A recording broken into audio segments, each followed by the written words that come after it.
both of whom can't go into churches without vomiting.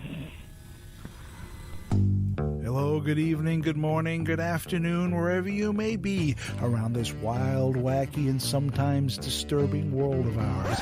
Yes, that's the intro to the Mindset Podcast, a weekly attempt to open eyes and shedding light on what's really going on in the world, all done by ripping apart the media madness that masquerades as news. Join me, Gareth. Eternal Frequency Radio, live here on the New Visions Radio Network, and of course, our YouTube channel. YouTube. If you haven't subscribed and liked the show by now, do it, please. Yes, like and subscribe. Subscribe to the channel, please.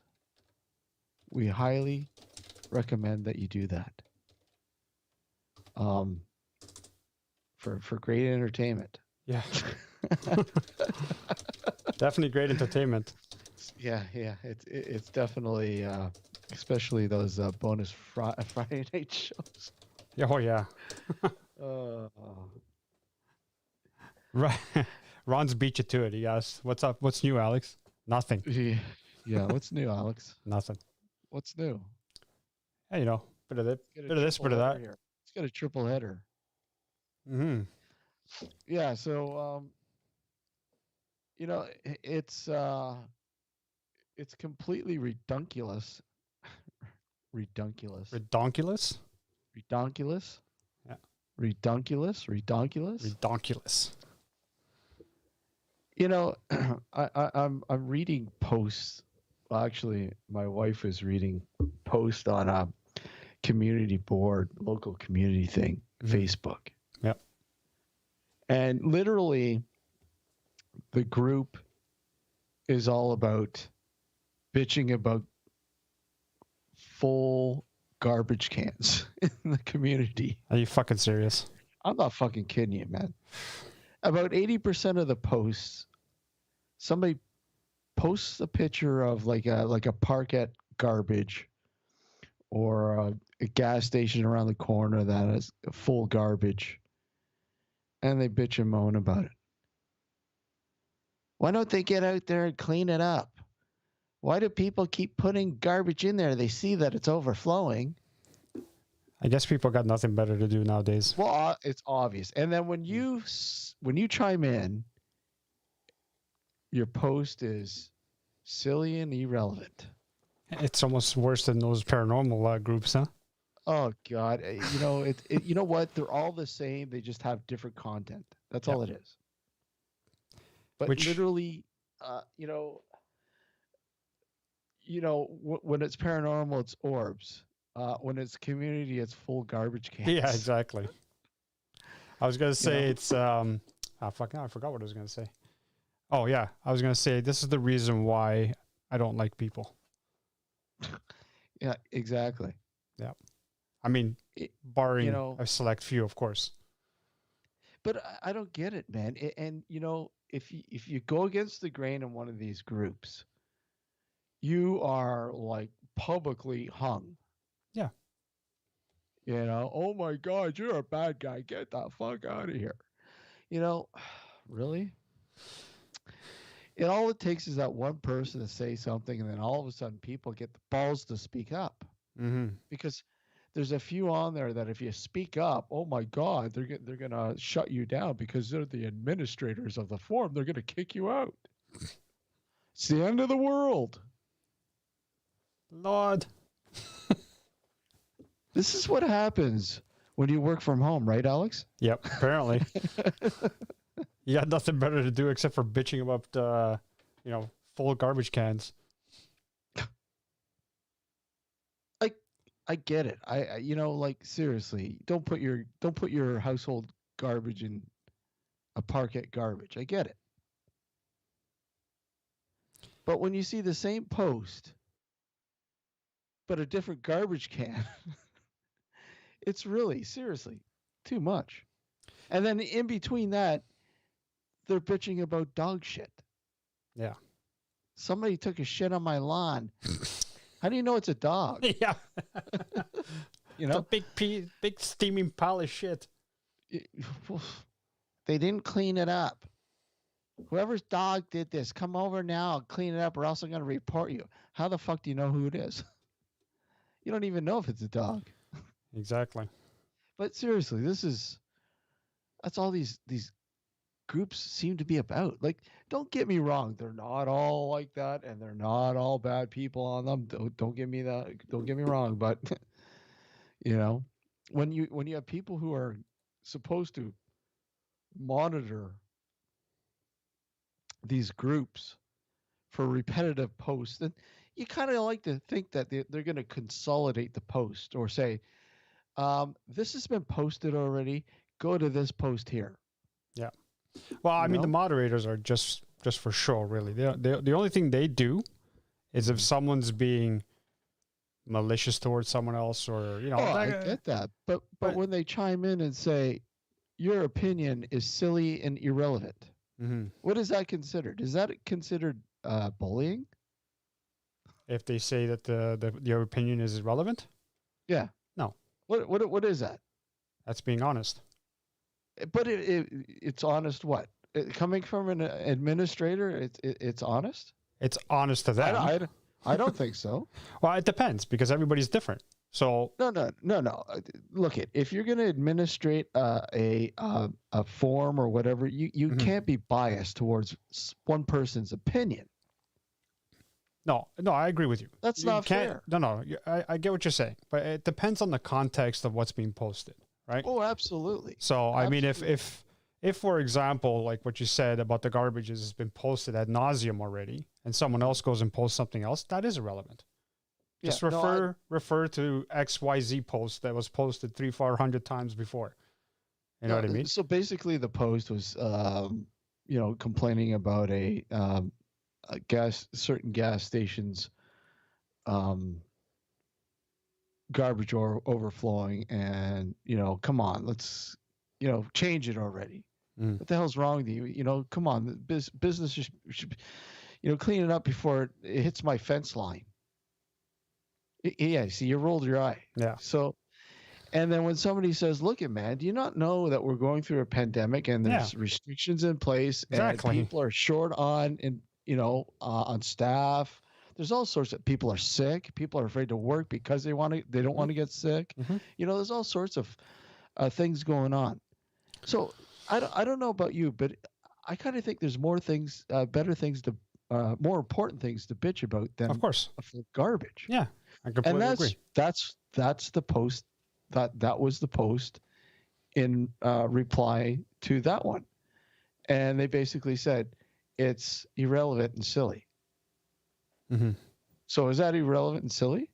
And yeah, I would say it is because the only reason why I would say personally it is because, like I said, this is more of it's based on opinion, really. At the end of the day, so obviously, if it's something that's been posted before, then it is irrelevant. and we have bigger things that we need to worry about. Even if it isn't. You're not getting me. So what I'm saying is the post that I said that, look, do you not know that there's a pandemic going on? Oh, that part's irrelevant? Yeah. That was the administrator came on and said, your post is silly and irrelevant. No, it's not. I don't agree with that. Exactly. Yeah. And in fact, other people chimed in and said, really? Do you not know what's going on? Yeah, exactly. You know, and that's basically it. So I jumped in there and said, do you know what I find silly? Mm-hmm. I find the fact that you as an administrator are biased and not, attending to the real problem of this post. Yeah. Instead, you address it by saying somebody else's opinion is silly and irrelevant. Mm-hmm. And realistically, in this case, it wasn't. People are stupid. But I know. Bottom line. It's this is the day and this is the age where you can make up words and they sound cool. Yeah. I don't know how many times I've said that people are full of stupidness. I've been saying it for a while. But I don't know. It's just ridiculous. Anyway, so what's new? Nothing. I already told Ron. Nothing. Yeah. Don't make me play the project. Well, you're gonna play it anyways. I'll play it later on. Yeah, you will. I'll play it later on so people stick around and listen to it. So, what have you been doing? You've been doing stuff. I know nothing, but beyond the nothing. Yeah, beyond the nothing. Yeah. I've been putting together furniture. Unfortunately, IKEA furniture. Oh man. Yeah. Did you ever see that IKEA, that thing it went viral, that comedian? Yeah, I didn't watch the whole thing, that? but I've watched snippets of it. Yeah. It's actually hilarious. And it's so true. It's so true. When I worked in customer service a long time ago. And what? I said I worked in customer service a long time ago. And so a lot of the things that he was, like, I didn't watch the whole thing. I watched snippets, but a lot of the things he was saying is exactly what I used to think. It's like, oh yeah. What? You have a problem? I don't give a shit. Go tell the manager. I don't care. In the past year, I've been saying a lot of that shit. Oh yeah. Honestly, it's just the age of customers being right is totally gone. And that's what fucked things up a lot. I mean, it's a double-edged sword, right? Because you don't want to get to a point where now the stores don't believe anything the customer says either. But no. There's got to be a happy medium, obviously, right? Obviously. I mean, you still want to cater to the customer. I get that. And for the most part, that's being done. Mm-hmm. But you have those bad apples that come out of the woodwork, and that's not good enough. Yeah. They want orange juice without pulp. Mm-hmm. Or they want low fat, sugar free, low acid sugar. No, it's like I don't know if there's such a is there a product like that? I don't know. I've never seen that before. It's I bought it here before. Realistically, they didn't. Yeah, exactly. Oh, it's the I want to speak to your manager people. Well, yeah. See, they used to be called. They had a name. They used to call those people Karens, but now the Karens have been morphed into the anti-masker, anti sort of that kind of stuff in today's world. So, but it still applies, I guess. Well, it just goes to show you they're all lumped together, right? Yeah. I mean, they all basically, believe the same thing. Pretty much. And say the same thing, react the same way. And come on to Facebook and and read everything and believe it all. Yeah. That's the funny part. How many places have you gone to where you've read that they were haunted? A lot of places. Everything. How many? Okay, so roughly. if you're talking about me reading articles about the paranormal, pretty much every place I read is haunted. You know what I mean? And that's because of what? Because of some weird, strange noise that someone's experiencing, or maybe someone saw something on, in their peripheral vision, which could have been anything. Could have been, I don't know, a passing cloud. It could have been a passing car. Could have been anything, right? But so what would you say the percentage of those locations that you visited, the percentage of the possibility of them being haunted? I'd say close to zero. Really? Yeah, that I've gone to personally visit, close to zero. There has been a small percentage, but not, it's not high enough to even quantify.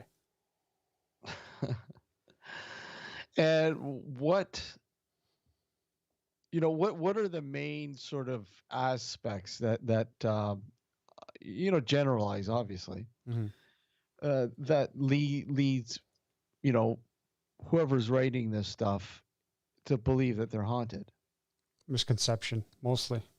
Yeah. Oh yeah, misconception of noises and misconstruing, I guess, noise. Because I mean, let's face it. Anywhere you go, whether it's a house or whether it's a office building or whatever the case is, there's going to be noises, and it's going to be more prominent when there's less people inside. Because when you have a building that's full of people, you don't hear those noises because all you hear is the chatter from the people.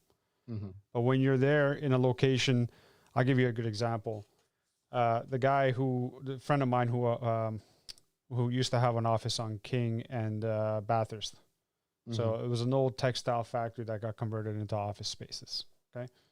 He said he kept hearing weird noises. And at nighttime, I mean, it's a very old building. When the HVAC system kicks in, you're going to hear noises. And during the day, you have the traffic outside. I mean, it's in a busy intersection, right? So there's a lot of noise coming in from the outside during the day. So you don't pay attention to all those noises. You don't hear them. But when you're there late at night and a lot of the people have gone home, there's not as much traffic outside, you're going to hear all the little noises that you wouldn't otherwise pay attention to during the day. You know what I mean?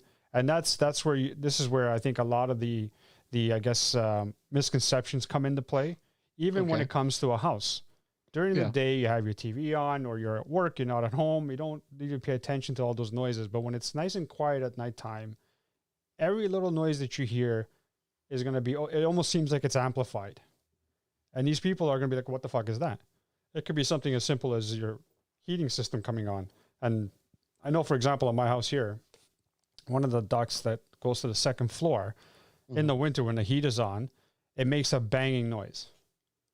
Like it just does a bang at some point when the heat's on. And that's because that's where you hide your stash, right? Yeah, exactly. That's where I hide my stash.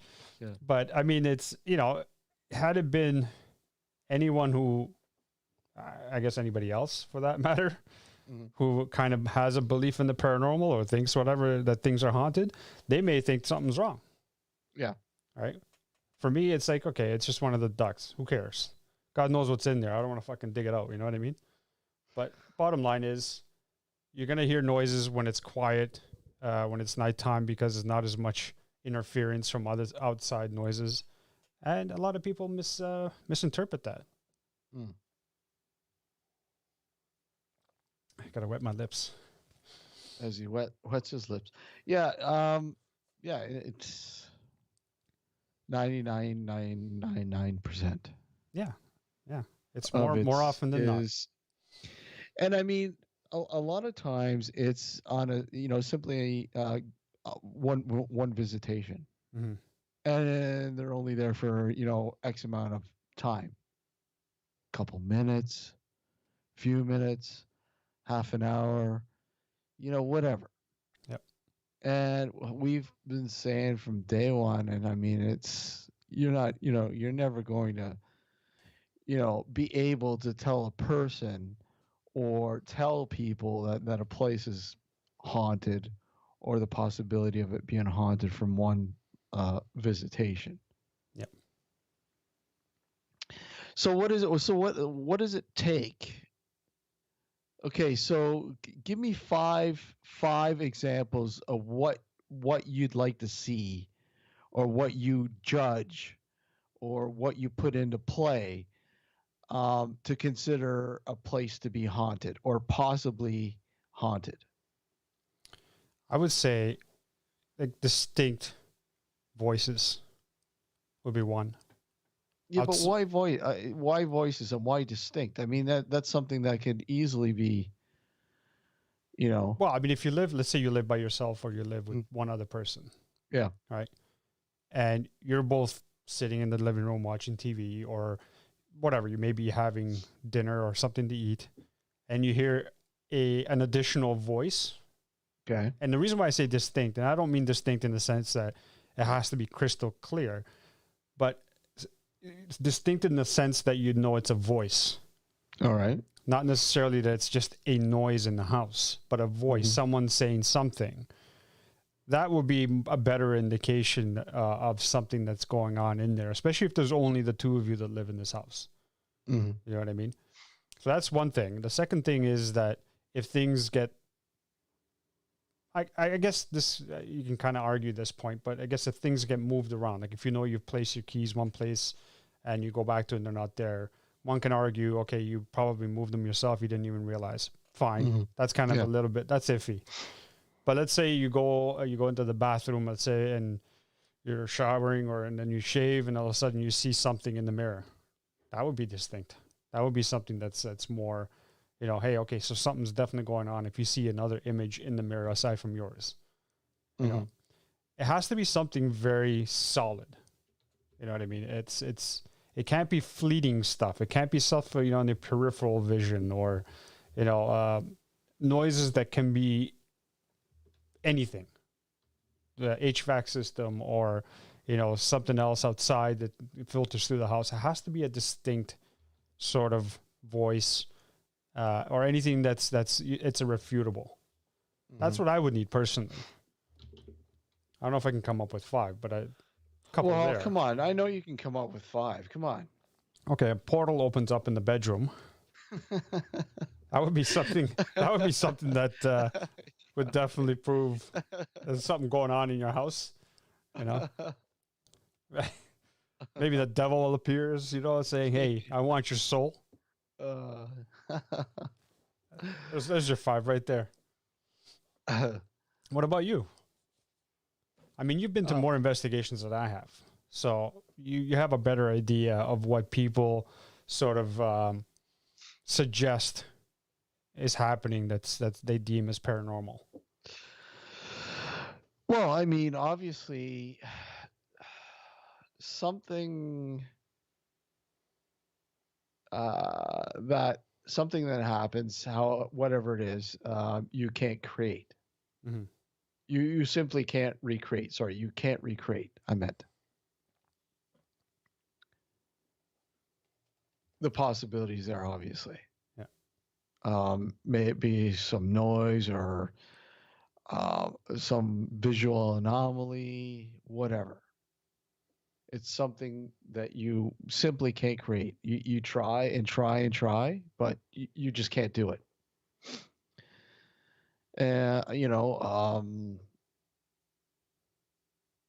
Again, if you have something, and this is something very rare, an intelligent sort of response to a question or a set of questions that you asked, maybe, or something in relation to the history of the home or something to do with the home. And we're saying clear, not this, these people say, "Oh, you hear that? You hear that? Yeah. They responded. Bullshit. Mm-hmm. Bullshit. Stop the bullshit." Yeah, it has to be clear. Look at this. Look at this orb. It's got a face in it. Fuck off. Yeah. It's not paranormal. It's not. Stop saying it is. Especially if you live in a very dusty house like mine. I used to say the possibilities there if the orb is visual. Yeah, without the camera.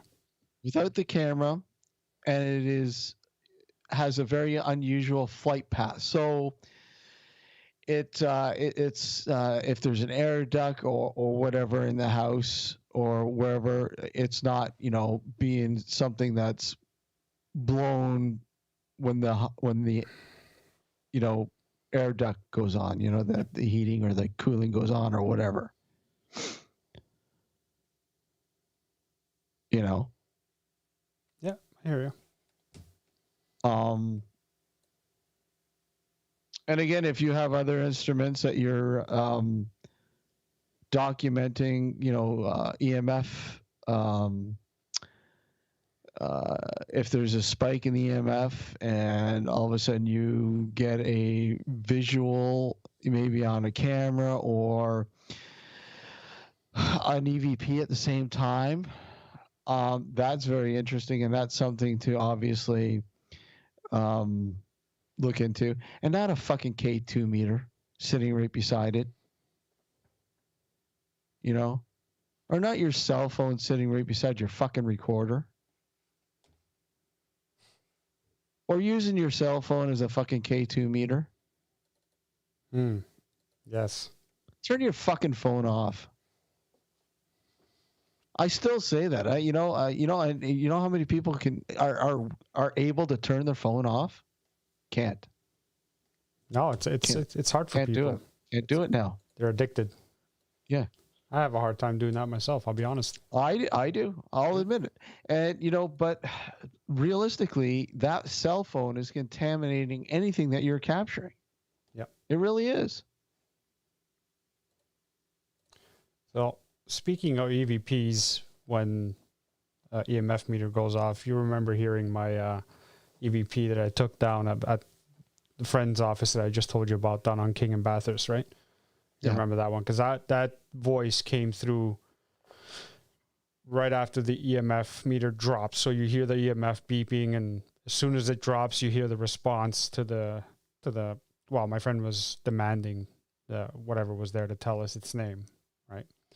And for the longest time, the EMF meter was going. It was right to the red line. It was like completely to the red line, and I was standing. I was the one holding the EMF meter, and my friend was holding the recorder.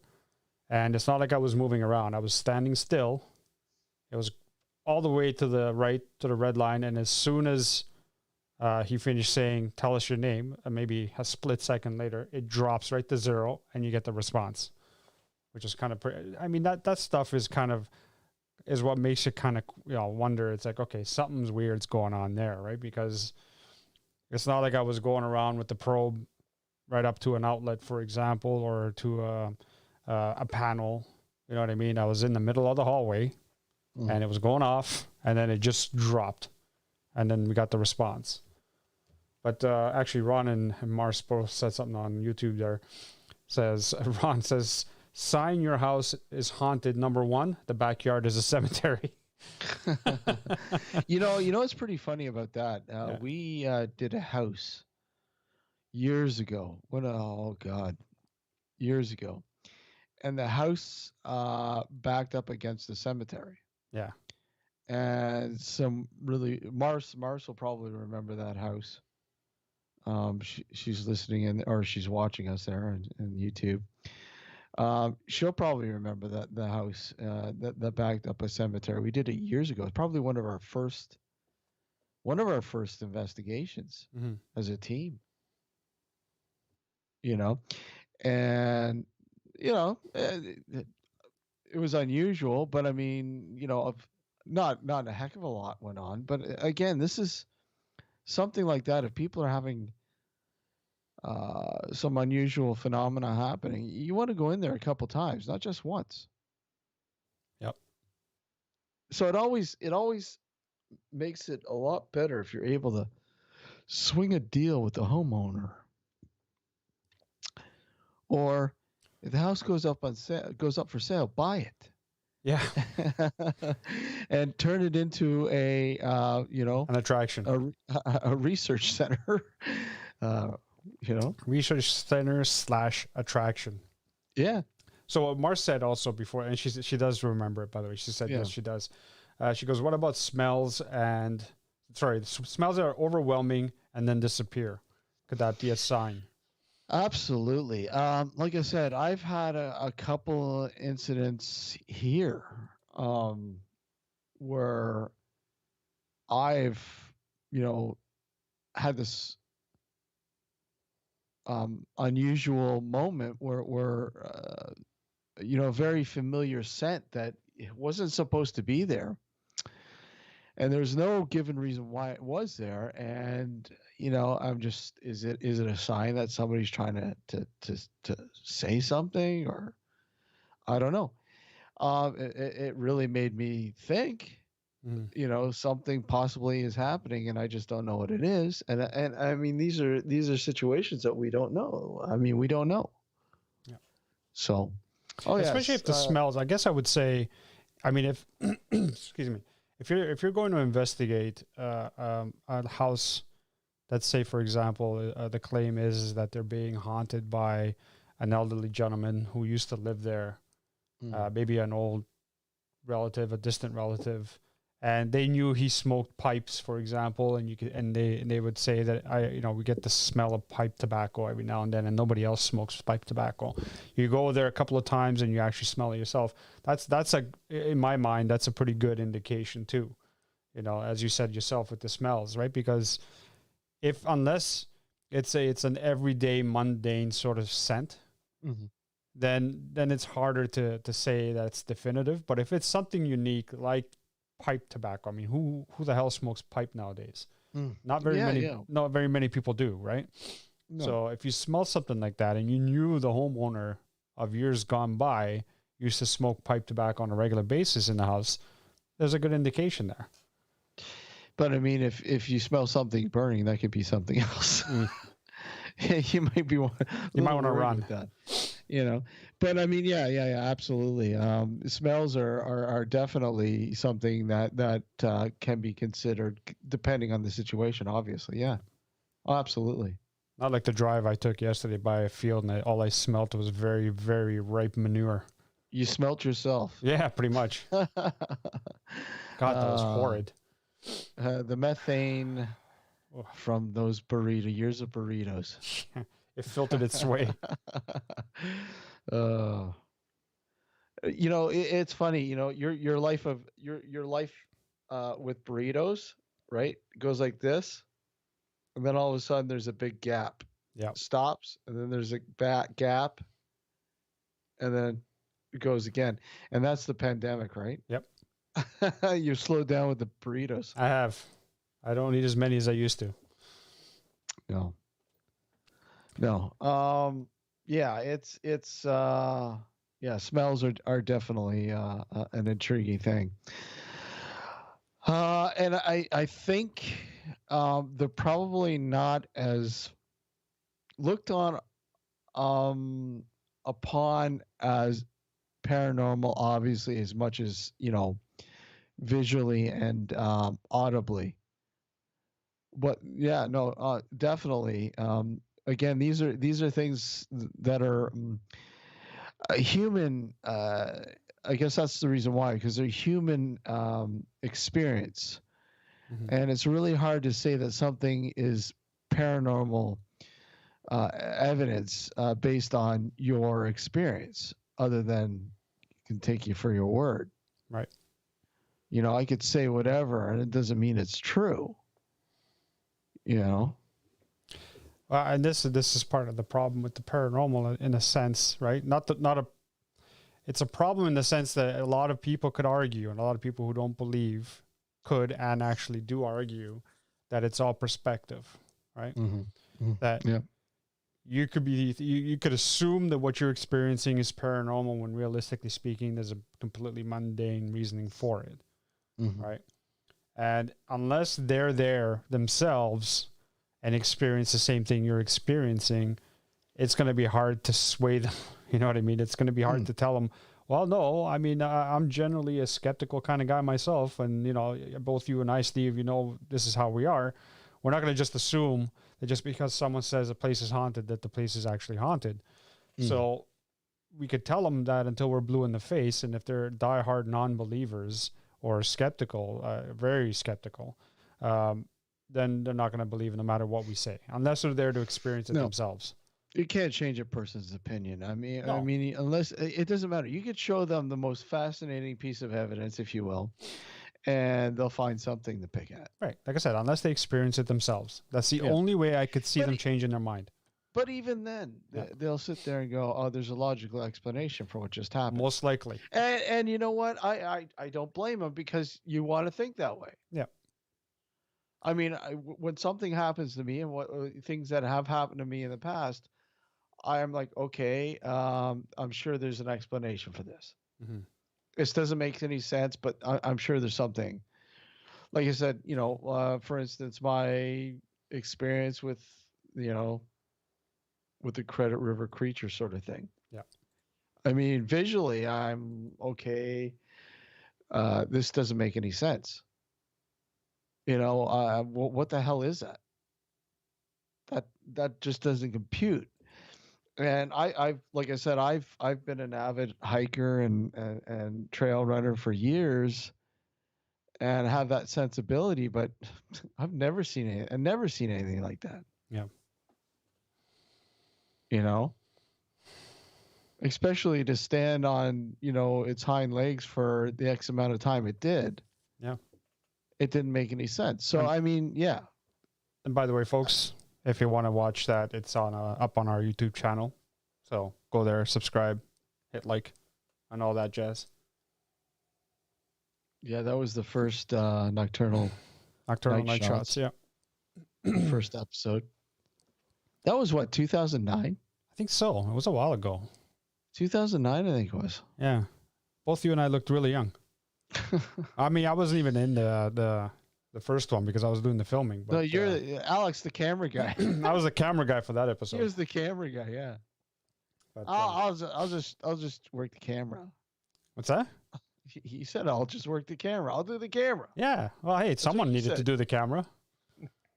And both you and Frank, because Frank was part of that episode, both you and Frank are pretty good storytellers. So, hey, I figured, why not? I'll work the camera. Yeah, that was fun. Yeah, it was. Yeah, so, I mean,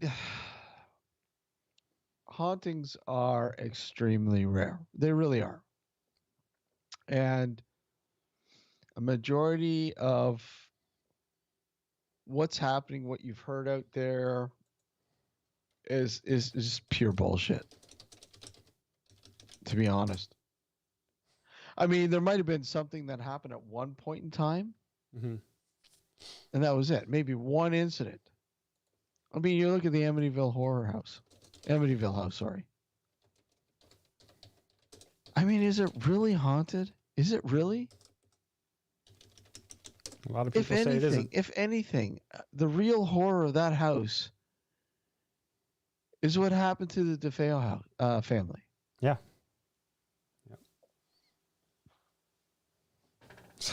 So Ron says he wants to see our hairstyles back in 2009. Pretty much the same, buddy. Yeah, that's what I said. Hasn't changed. Has not changed. Pretty much the same. Maybe a little thinner in the face and not so much gray. And oh yeah, that's for sure. Pretty much the same though. Slightly less wrinkles around the eyes. Yeah. I think Alex had the horseshoe going though. The horseshoe. The unshaved hair around your. No. Definitely not the horseshoe. No. All right, we're gonna take a break here. When we come back, we're gonna talk about some crazy stories, some creepy past, and all that fun stuff. Yeah, and Ron, your songs are gonna be playing during the break, so pay attention. Yeah, pay attention. If you'd like to follow us, you can do so at Dark Discussions on Twitter. Facebook is just type in Nocturnal Frequency Radio in the search box there on Facebook. And, of course, Instagram is Nocturnal Frequency Radio. And, of course, here on our YouTube, please subscribe to keep up to date as to what's going on. We put an archive up, by the way. I don't know if everybody saw that. That's right. There's an archive in our video section. Yeah. So Evil Cabal Radio. Yeah. So Steve's going to be putting up all what is it, 116 episodes from our BTR days that I gave you. Slowly but surely, he's going to be putting them all up there. Yep. One by one, we'll be putting them up. Yeah. They'll be up there in the archive. So check them out when they're up. So some classic shows. We'll be right back. Don't go anywhere. You're listening and watching Nocturnal Frequency Radio here on the New Visions Radio Network. And of course, our YouTube channel. We'll be right back.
Hello, good evening, good morning, good afternoon, wherever you may be around this wild, wacky, and sometimes disturbing world of ours. Yes, that's the intro to the Mindset Podcast, a weekly attempt to open eyes and shedding light on what's really going on in the world, all done by ripping apart the media madness that masquerades as news.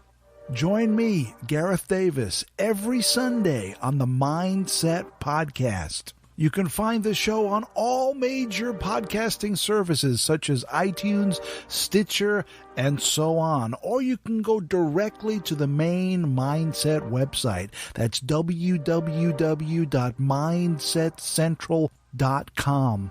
Check out the Mindset Podcast. Bring your curiosity, your opinions, and a sense of humor. And remember that some worldviews are stranger than others.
And welcome back to Nocturnal Frequency Radio here live exclusively.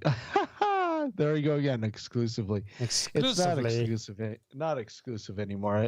As exclusive as you like to think it is. No, we're here live on New Visions Radio Network, of course, and our YouTube channel. However you're catching us, thank you for tuning in.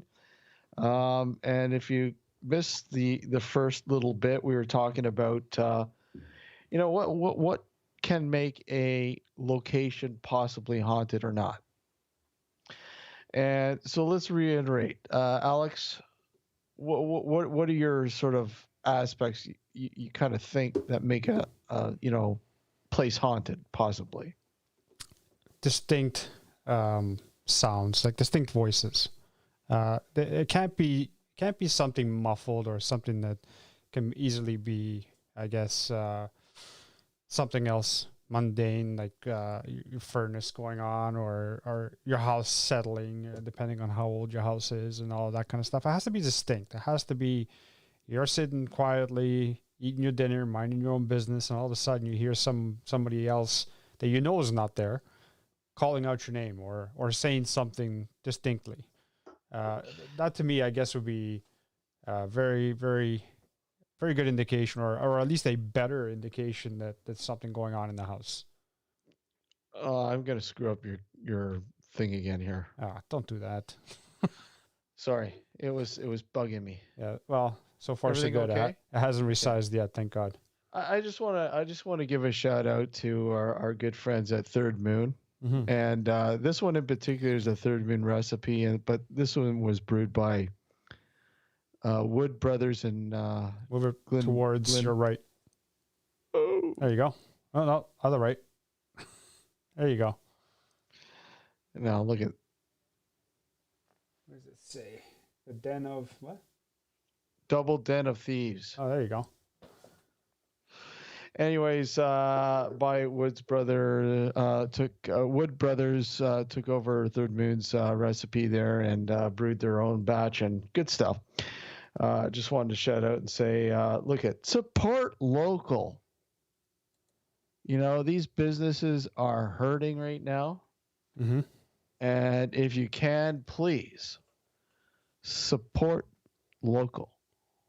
I know Ottawa's not really local, but it's local enough. 40 Creek is Canadian. It's local. It is just local. down the highway. That's right. It's just down the highway. I'm supporting them. What? I said I'm supporting them. Yeah. And I want to say to Ron there in chat, again, I had some time to go over the samples again that you sent for possibly being retrofitted into the dock. I love them, man. Thank you again. They're awesome. And again, the tunes that you've provided for the show, awesome stuff. Really enjoy it. Good stuff. And keep it up, man. Really good. And thank you for supporting us. And continuing to show up here on YouTube and watching the show. Watching two bald guys talk about paranormal. yeah, about paranormal. So he's asking a question, actually. Because have you guys experienced anything in your current homes? I haven't yet. Steve, I think, has experienced some stuff. A plethora of stuff. Yeah. Okay, so where do I begin? Oh, man. Let's see.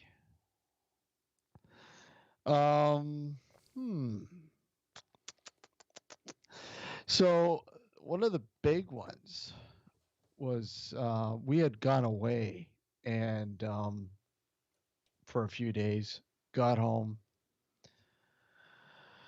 and we're unloading the car, getting stuff back into the house, and the neighbor. We were talking with the neighbor there, and the neighbor was saying that were you guys home last night around 8:00? We're like, no, we just got home. We just got home now. Oh. Because it sounded like you guys were having a party. And we're like, what? Oh, yeah. Yeah, my husband had to go knock on the door and see if you're home. I noticed all the lights were off and nobody answered the door. I said, what? Better not have been anybody in the house because there's nobody here. I mean, there was no signs of anybody being in the house. Our nieces weren't here to drop anything off or anything like that. We normally will get them, putting the packages in the house or whatever if mail shows up or whatever, right? Mm-hmm. But they weren't in the house. The neighbor said the music was so loud that it was literally vibrating off the wall. Wow. In their house. Yeah. And I'm trying to think, what the hell, and when we go away for an extended period of time, I'll unplug shit. Yeah. Me too. Like TVs, radios, whatever. I'll unplug that stuff just in case, there's a short or whatever. You never know, right? Yeah. So I unplug the computer, you name it, I unplug it all. So I don't know. I can't explain that other than wow. My nieces were in here one time, grabbing something while we were away, and something freaked them out. They scampered right back out as quickly as they came in the house.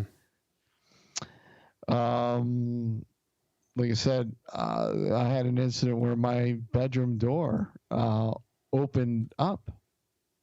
And you have to turn the handle for it to open up.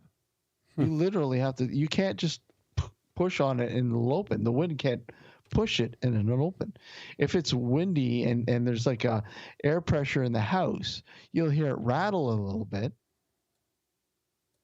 and the indication that the door is closed. But you can't. You literally have to turn the knob for the door to open, and the door was open. It literally opened. We heard it open. Yeah, see, I've never had stuff like that happen to me. Neither have I, but it's happening.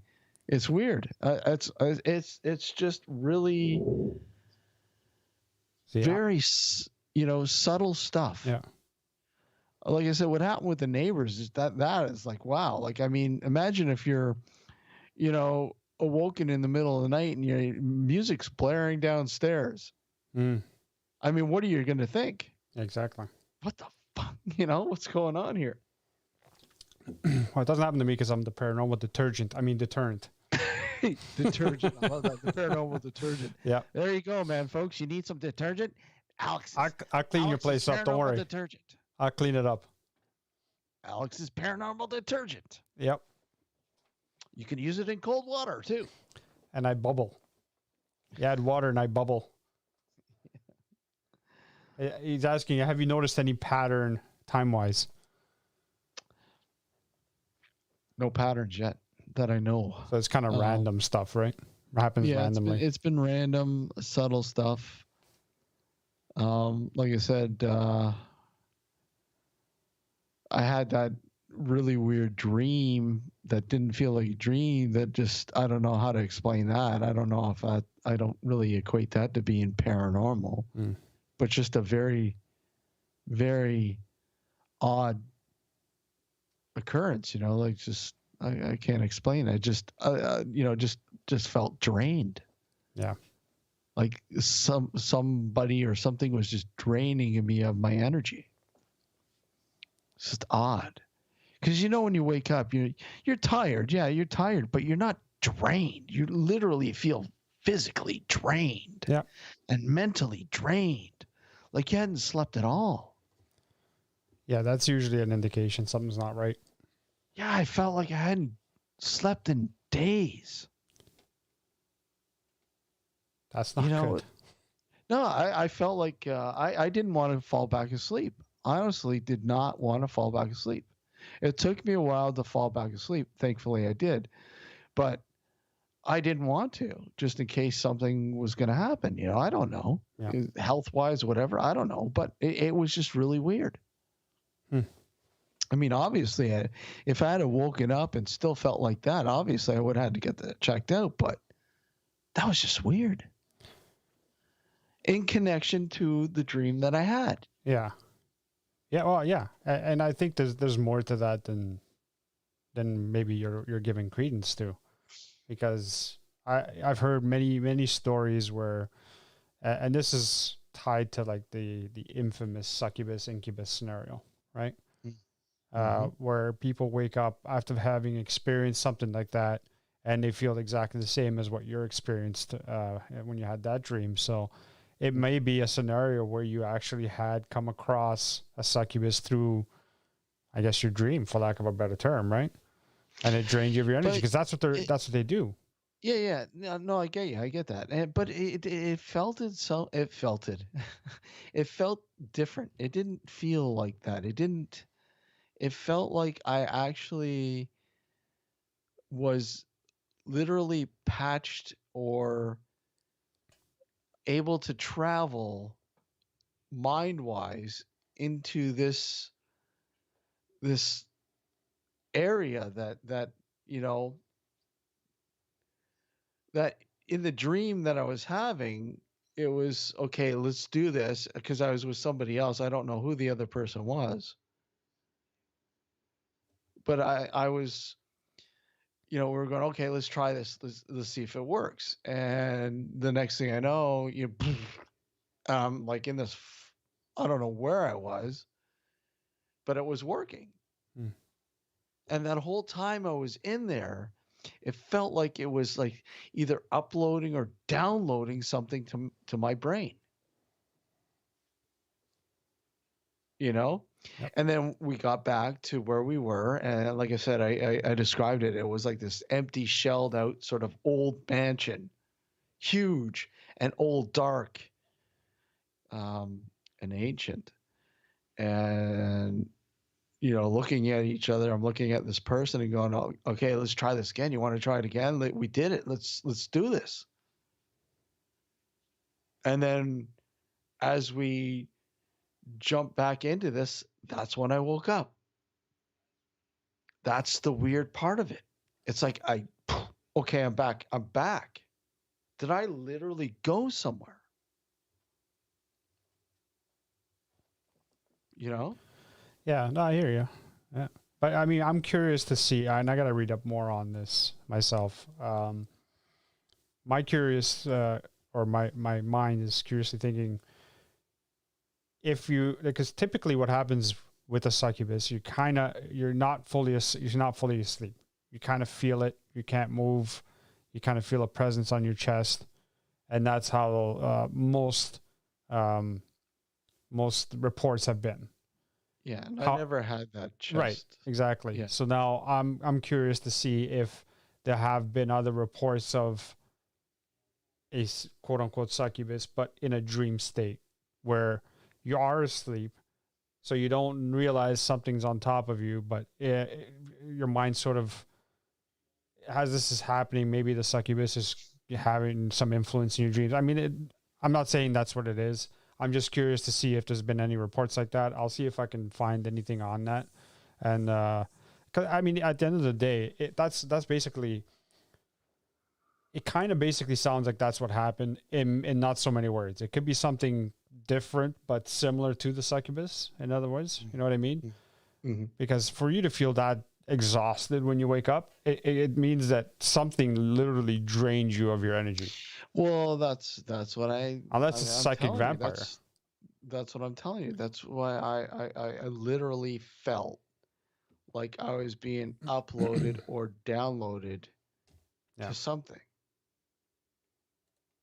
You know, like my very being was a part of something larger. Yeah. And maybe that's why you were drained. Maybe because you experienced that, and yeah, that could be it too. There's got to be, yours can't be the only instance. There's got to be other similar scenarios like this. Oh, I'm sure there is. And I want to see if I can find something that's similar and trying to figure out what that is. Marcy says or asks, what was there before our houses were built? Basically, maybe something with the land. As far as I know myself, it was just farmland here. I don't know about you, Steve, but farmland. And like I said, that is something, there's a link to the woodlot. Yeah. Right? There's the woodlot is basically on the same parcel of land where there was five farms. Five farms in total. A big chunk of the corner where my place was owned by one particular person, but I mean the land itself it's pretty much close to the woodlot. Yeah. Like Alex. Yep. It's close enough. It's close enough. Yep. So I mean, it's led me to do a little bit of research as to what was here before. And you know, like I said, it's been pretty intriguing, but we'll see. We'll see what else happens, right? Well, yeah, that's it. You've been documenting this stuff, I take it, right? Yeah. Yeah. Yeah, I've been looking at old maps, all sorts of stuff. And it was, well, recently, like most notably recently, the land was owned by, I'm not even going to say because it's controversial. And they still own a big chunk of the land, and they don't want to sell it to the city because they seem to think that the city, I don't know how that's going to work out, but from what I understand, it's 2020. I believe this might be the last year where the contract or whatever's up, where the city can say, okay, we can nab this land back. You know, that's if they don't pay. Right. But I thought that, look at you buy a parcel of land, you own that land. So it's up to you if you want to sell it or not, I guess right? it depends on the details of the purchase of the land or the sale of the land. Sure. Because sometimes what happens is it's not technically a purchase; it's more like a lease, right, for X number of years, and then for that time period that you're leasing it, it's yours. But when that time is up, you either renew the lease, or if the owners, in this case, it might probably be the city that you live in, might say, sorry, right? We don't want to renew your lease. You're out. You're your SOL. You should have taken the money when we offered it to you. Oh, you gotta love it. Yeah. So let's just say, with the woodlot, there's been a lot of really weird stuff happening. So I think with what I've experienced here, it's kind of made me think, okay, look I want to know more about what's going on. And sort of like that's just the way I am. I just historically there must be a reason why something's happening. Even in most cases, all may be slight, but things are happening. Things that just don't make any sense.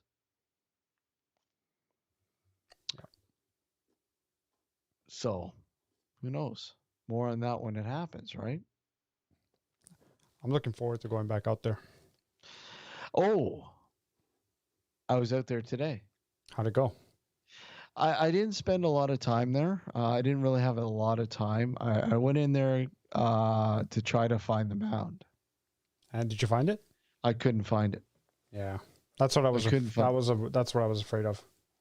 Yeah. So I mean, maybe I might go back out tomorrow, and I'll have a little bit more time.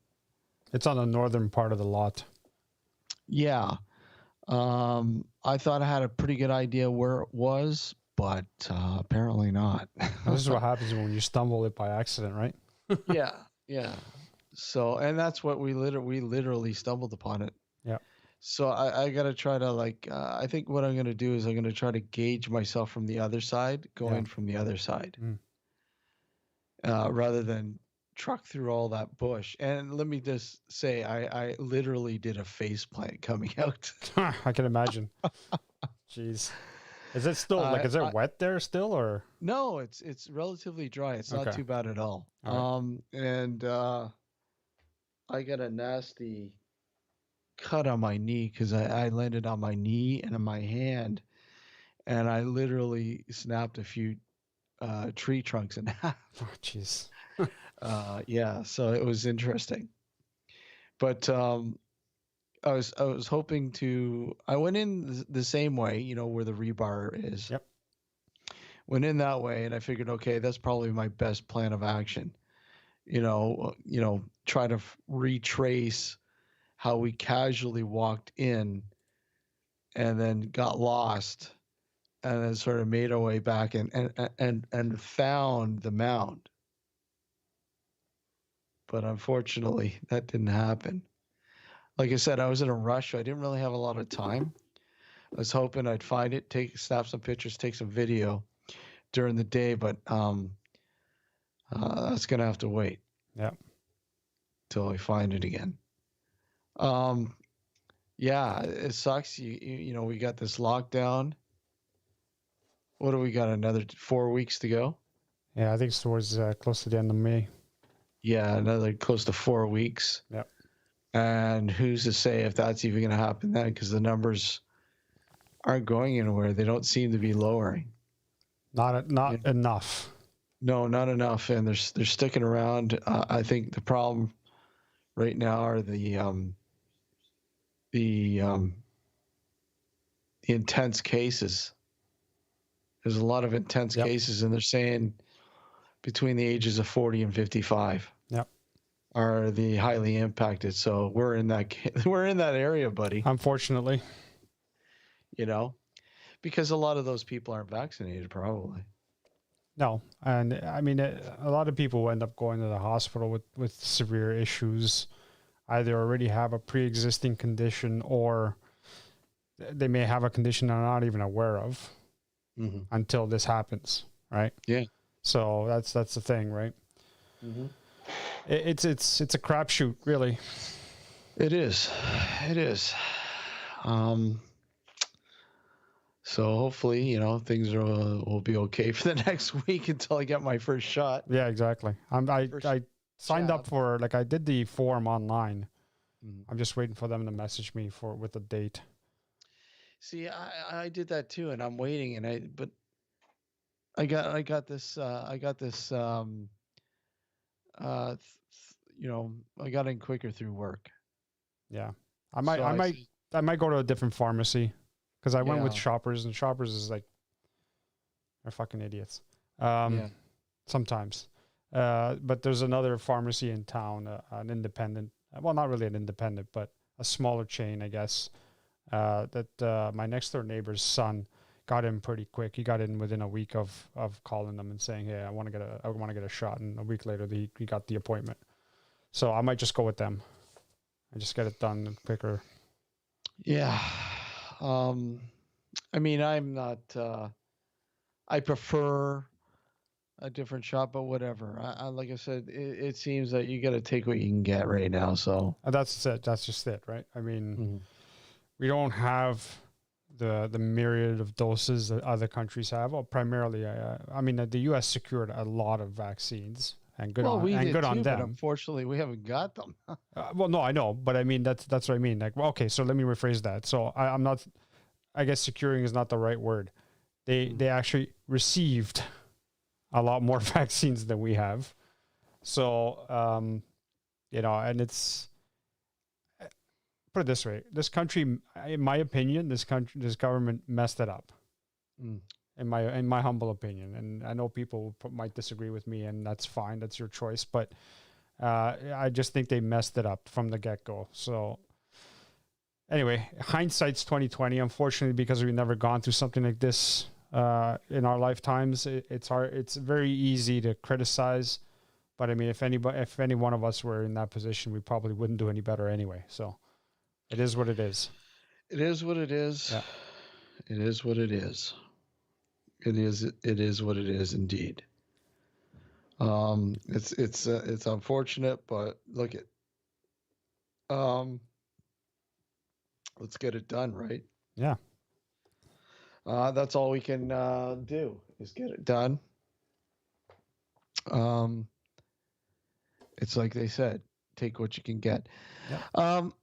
And again, I'm not too worried about obviously with the AstraZeneca one, the blood clotting thing is ultra rare. Mm-hmm. I think, what did they say, 4 in a million? Yeah. Something like that. Like 1 million doses have been administered in Canada so far. The AstraZeneca, and 4 have developed this sort of weird blood clot. Rare, yeah. So I mean, that's minuscule. That's very minuscule. And again, it also boils down to pre-existing conditions as well. Like, do you have high blood pressure? Do you have cholesterol? Do you have all of that kind of stuff? Because that can also be a factor. And it's a whole bunch of factors. I mean, at the end of the day, any vaccine you get, there's a possibility of a side effect. And I'm not talking about the minor ones, like a sore arm at the injection site, or that, or rash. I'm talking about these kind of things. There's always a risk with any medication that you take.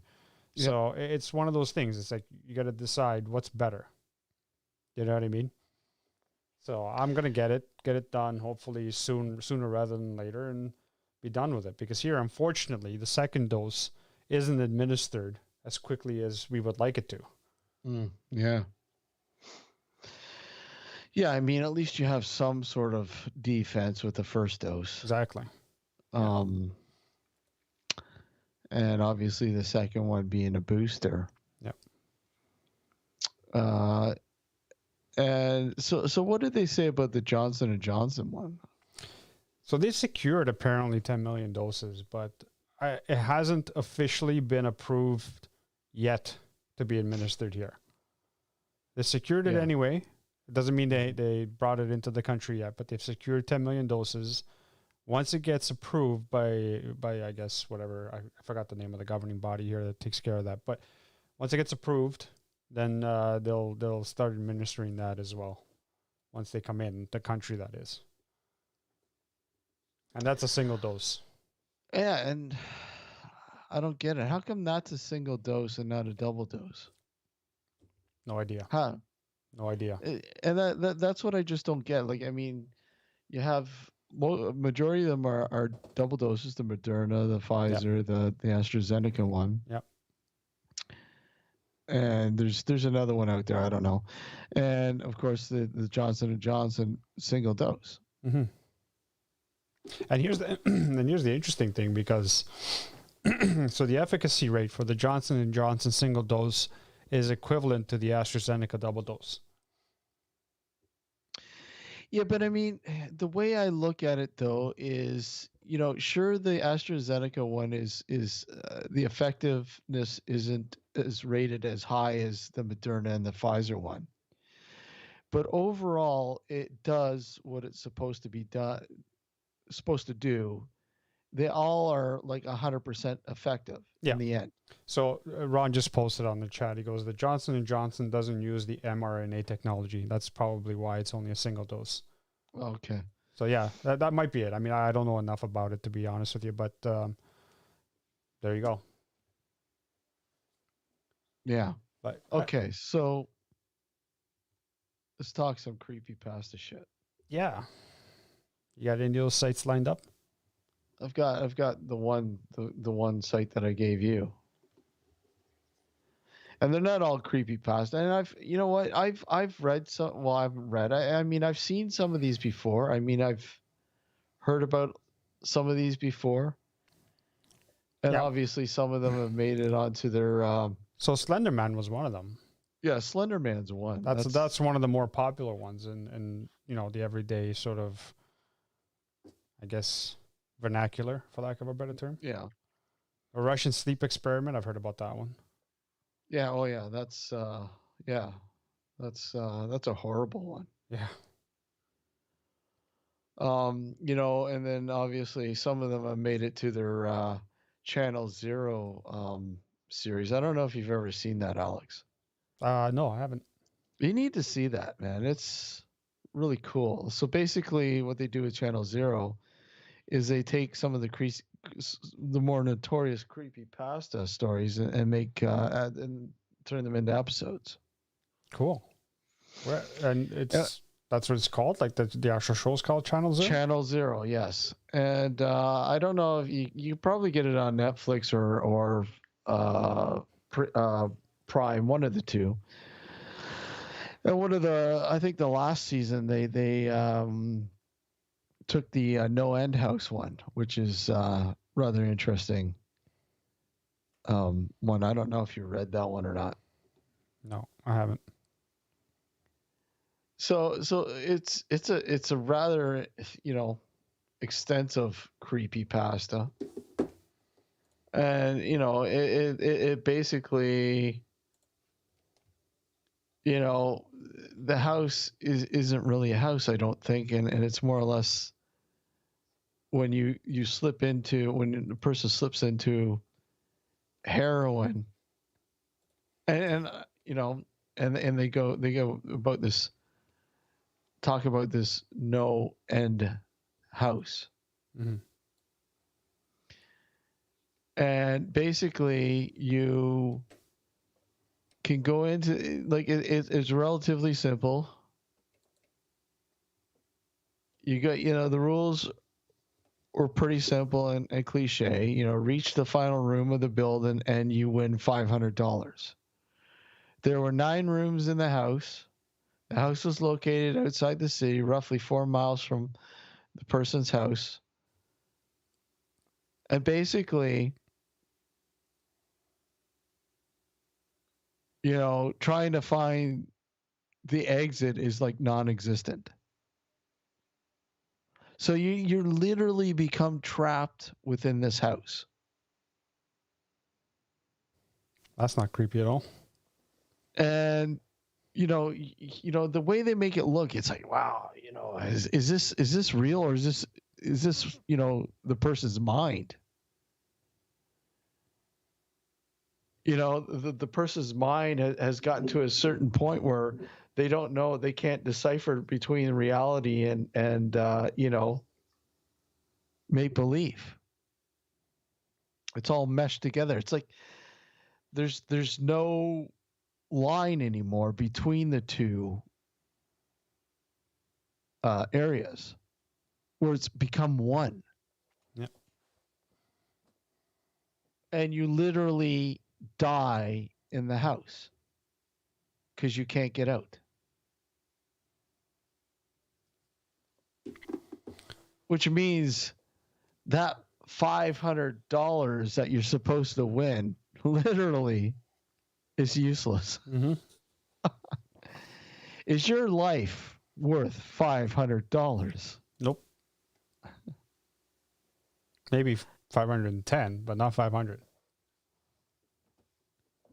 Now, I've remember when I was a kid,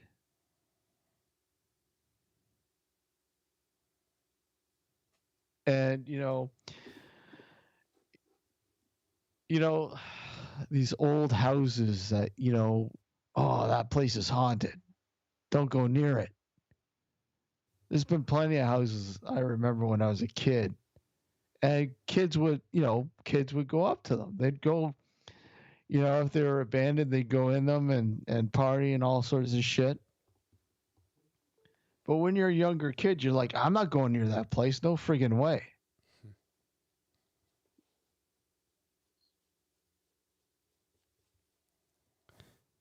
Would you do something like that for $500? Okay, so you want to hear the No End House? Sure. Okay. Here it is. Let me start by saying that Peter Terry was addicted to heroin. We were friends in college and continued to be after I graduated. Notice that I said he dropped out after 2 years of barely cutting it. After I moved out of the dorms and into a small apartment, I didn't see Peter as much. We would talk online every now and then. AIM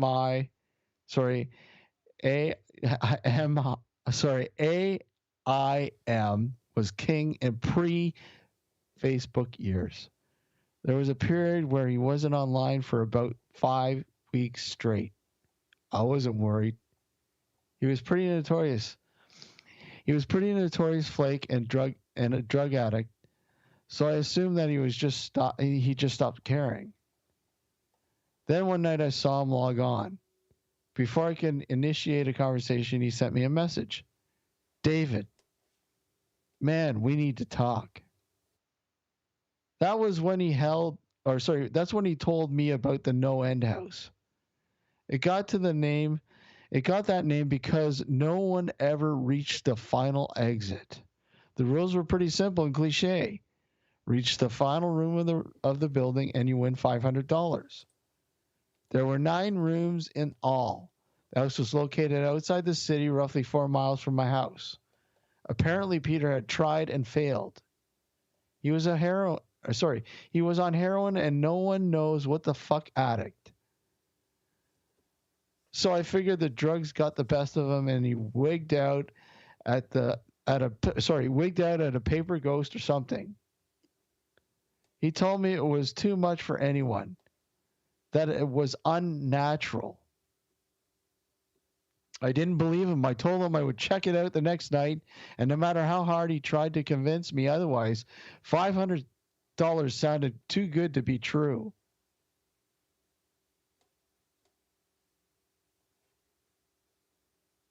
I had to go. I set out the following night. When I arrived, I immediately noticed something strange about the building. Have you ever seen or read something that shouldn't be scary? But for some reason, a chill crawls up my spine. I walk toward the building, and the feeling of uneasiness only intensified as I opened the front door. My heart So, oh my God, my heart slowed and I let out a relieved sigh.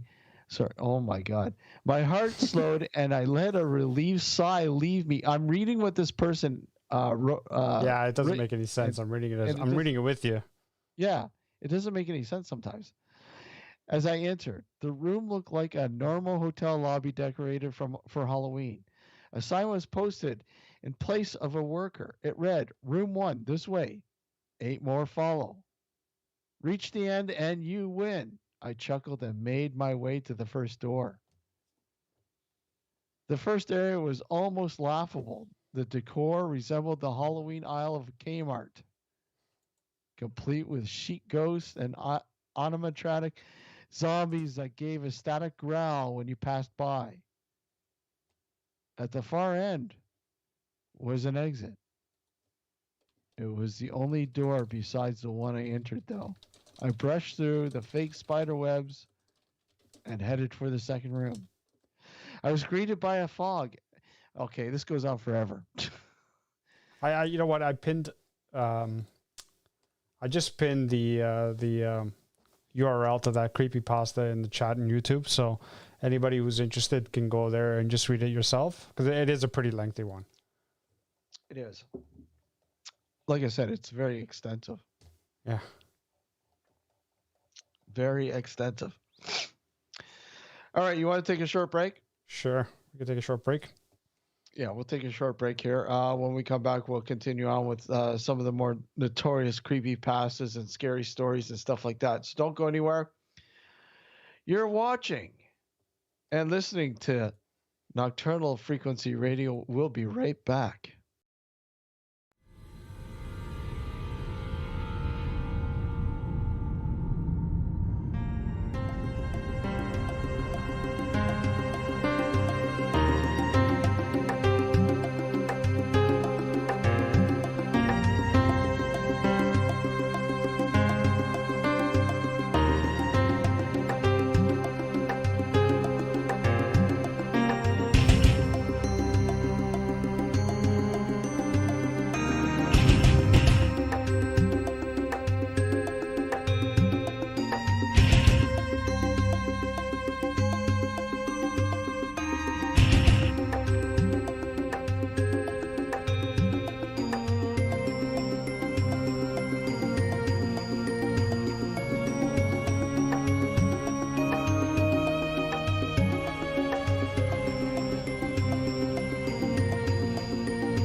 good evening, good morning, good afternoon, wherever you may be around this wild, wacky, and sometimes disturbing world of ours. Yes, that's the intro to the Mindset Podcast, a weekly attempt to open eyes and shedding light on what's really going on in the world, all done by ripping apart the media madness that masquerades as news. Join me, Gareth Davis, every Sunday on the Mindset Podcast. You can find the show on all major podcasting services such as iTunes, Stitcher, and so on. Or you can go directly to the main Mindset website. That's www.mindsetcentral.com. Check out the Mindset Podcast. Bring your curiosity, your opinions, and a sense of humor. And remember that some worldviews are stranger than others.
Go. And welcome back to Nocturnal Frequency Radio here live on the New Visions Radio Network. And of course, simulcasting on our YouTube channel. Please subscribe to it. Yes. If for nothing else, but to hear our classic shows from our BTR days, because Steve's got a bunch of archive shows. Steve's got hung what? He's got a, well, let me rephrase that. Steve's got a bunch of archive shows I love it. that he'll be posting on our YouTube channel slowly but surely. So you'll get to hear a lot of the classic shows that we did back on the BTR days. This is when we used to have a call-in number and we used to have a bunch of people calling in, and you know, we had some funny instances. Yeah. Like I said, I got to go through a little bit more of them and try to, secure those. Those are classic, and that's the one thing I do miss from the BTR day. There are a few things I miss, but were the the open lines. Look, you can call the show and bang. But let's face it got to be too much in the end, because that's when we had basically all the trolls literally flooding the phone lines up. Oh yeah, and the chat, ridiculous. And the chat was also getting flooded. Yeah. So I mean, we love having an open chat. We love having that. Yep. And interact with you guys. I mean, we absolutely love that. I think that's one of our most important aspects of doing this show, is being able to interact with you guys. And, if we can't have that chat, it sucks. Mm-hmm. Exactly. And, we do have a phone line. And again, if you guys would like to call in, or anybody would like to call in, the line is open. We'll get that number out to you in a sec. The number to call, and I don't know where the number's gone to, Alex. Can't hear your. We can't hear your name. Sorry, we can't hear your audio. Well, I wasn't calling my name. It's 716-406-4472. There we go. Repeat it. 716-406-4472. Yeah, so if you'd like to call in, you could do so by calling in that number, and we'll bring you to the show with your story, comment, question, whatever. Yeah, so as you can tell, I'm a little red. Yeah. Got a lot of sun today. What'd you do? Go suntanning? No, I went for a nice walk today. And like I told you, I went to the wood lot. Yeah. And yeah, it was a nice day. It gotten really cold. It's supposed to go down to -1 tonight, eh? Yeah, something like that. Some crazy ass shit like that. It's like, turn the heat back on. Speaking of heat, my furnace just came on. I hope you don't hear it. I don't hear it. Good. You got to remember, these mics that we have, they're great. They got built-in pop mics, pop filters. Yeah. No, I love this mic. I absolutely love this mic. Yeah, they're great. Love them. So yeah, do we want to move on with the creepy pastas, or yeah, we could read one more. All right, I could read one. It's called "Tales from the Gas Station." It's after having a bunch of burritos. Okay. I remember this one, but yeah. Okay. At the edge of our town, there's a shitty gas station that's open 24 hours a day, 7 days a week. If you were to go inside, you'd see row after row of off-brand chips, cookies, potatoes, potted meats, and pickle curiosities. Expiration dates suspiciously missing from the canned goods, like they were filed off years ago in some misguided attempt to control inventory turnover. A weighted wet floor sign from way back covers a large crack in the foundation by the cooler, where layers of sticky spill-off have formed a miniature tar pit, preserving countless insect corpses and the occasional small rodent. Nobody ever complains about the aesthetic. By some providence bordering on the supernatural, the health inspector has repeatedly signed off on the business, always kindly ignoring the faint smell of some kind of mysterious chemical cocktail that is the defining characteristic of the establishment. More noticeable than the steady mechanical hum of the frozen drink machine that was installed in the 70s and never once serviced. More distracting than the random pockets of cold and warm air that seem to follow you around, and more annoying than the family of mutated raccoons that live in the crawl space behind the grease trap. We think they're mutated anyway. At the very least, they must be inbred to the point of genetic deformity and mental retardation. Holy shit. The alpha, a muscular 3-foot-tall son of a bitch named Rocco, has been spotted multiple times chewing on people's tires and has been run over at least twice, but keeps coming back. The lingering smell, a sweet combination of honeysuckle, ammonia, and vomit, has never been positively identified, but the prevalent theory is that it's coming from underground, wafting up through the thin fissures. Wafting. Yeah, wafting up through the thin Wafting. It's almost like wafting out of the ass. Wafting up through the thin fissures in the concrete that grow and spread with each year of architectural settling. Spread. Yep. Spread them up. Did you read what Ron wrote? No, hang on. Let's see. Ghosts in the radiators. Below. Oh, yeah. I thought the gas station had something to do with the burrito. You know, that's where the methane comes from. Methane, yeah. Yeah. Okay, back to the story here. That lingering smell of sweet combination. Oh, I already read that part. Where is it here? Has never been a positive theory, but the prevalent theory is that it's coming from underground, wafting up through the thin fissures in the concrete that grow and spread to the year architectural settings. It's strongest right after the rain, and pungent to the point of tear-inducing if you get too close to the storm drains, when even Rocco and his clan refuse to tread. Rocco being the alpha raccoon. Mm-hmm. If you were to go inside, you might also see the bathroom cowboy. He's sort of an urban legend around here, only ever appearing when you're alone and unsuspecting. What makes him truly legendary are the stories people tell after the alleged encounter. The accounts run the gamut from pretty weird to impossibly bizarre. Like the guy last month who went for a pee but changed his mind when he saw him standing there next to the urinal, wearing a duster, bandana, boots, and chaps, handing out balloon animals. Holy shit! God. I don't think I've ever read this one.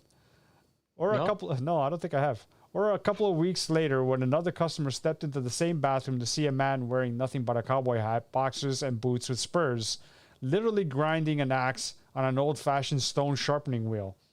When he entered, the cowboy stopped what he was doing, looked up with a smile and a tip of the hat, and said, "Come on, man, come on with it." If you should be lucky enough to see the cowboy that may or may not haunt the bathroom, don't worry, he's harmless, and in fact, usually quite polite. Honestly, he doesn't even seem so bad, especially compared to some of the other things going on in that place. When you go inside, you might instantly get a toothache. That's a strangely common phenomenon that nobody really understands. It should go away on its own after a couple of hours. If you go inside, you will most definitely see me sitting behind the counter because I am the only full-time employee, and I'm almost always here. You may catch me reading a book because for some reason the internet doesn't work way out here, and cell phone service is dicey on good days and non-existent on most. If you need to make a call, you can leave and go up to the hill a ways, preferably back towards town, because the other way will take you into the woods, and you don't even want me to go into all the reasons that that's not a good idea. Or you can pay me 25 cents a minute and use the store's landline. That arrangement was cooked up by the owners, and I have to actually enforce it because they do check the phone records. I'm sorry. While you're here, don't be offended if I don't strike up a conversation, because if I'm being completely honest, I don't always know for sure if everyone who comes through these doors is real or not. And if I had to acknowledge everyone in that place that could be an actual person, I might lose my mind. And we don't need any more of that going around here. I guess that's the point I'm trying to make in this. Weird things happen to me working at this shitty gas station at the edge of town. I wish I could tell you the weirdest things that's ever happened there, but I doubt I could ever decide. There were just too many. Should I bother with a few yeah, somewhere a couple of paragraphs. Get the point. Yeah, you got the gist of it. Anyway, there's a whole creepypasta is very, very. If you're on Reddit, you know. Reddit's got a whole bunch, and it's not just creepy. There's another one called No Sleep. Oh yeah. The No Sleep Reddit subreddit. Yeah, I heard about that one. See, I don't necessarily read them myself. What I do is I follow a bunch of. There's a bunch of YouTube content creators that do this. Well, all they do is they read these creepypastas and the no sleeps, and they make episodes about it, right? So they just they add the ambient music, they read it a certain way, obviously, to give it that atmosphere.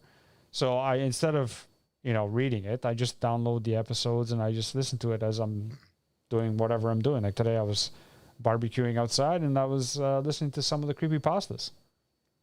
Okay, here's one for you. Mm-hmm. This one's titled, it's not a creepypasta, this is a no sleeper. This one's entitled, "My Dead Girlfriend Keeps Messaging Me on Facebook. I've got the screenshots and I don't know what to do." So here we go. Tonight's kind of catalyst for this post. I just received another message, and it's worse than any of the others. My girlfriend died on the 7th of August 2012. She was involved in a 3-car collision driving home from work when somebody ran a red light. She passed away within minutes on the scene. We had been dating for 5 years at that point. She wasn't big on the idea of marriage. It felt archaic, she said, gave her a weird vibe. But if she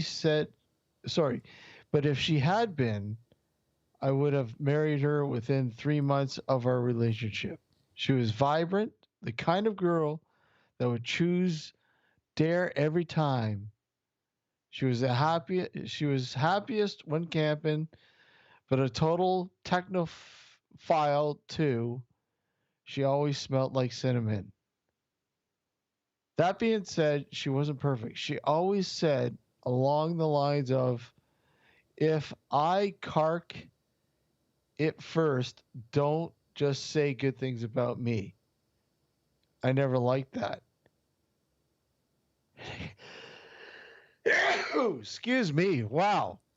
Bless you. That's a part of the story, by the way. No. Yeah, it is. I never liked that.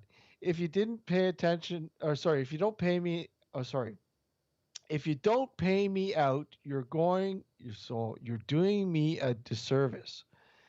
Oh my God, I got so many flaws, and that's part of me. So this is for M. The music she said she liked and the music she actually liked were very different. Her idea of affection was a side hug. She had really long toes like a chimpanzee. Okay. I know that's genital, whatever, but I feel right discussing her without you having an idea of what she was like. On to the meat. M had been dead for approaching 13 months when she first messaged me. Okay. September 4th, 2003. Sorry, 13.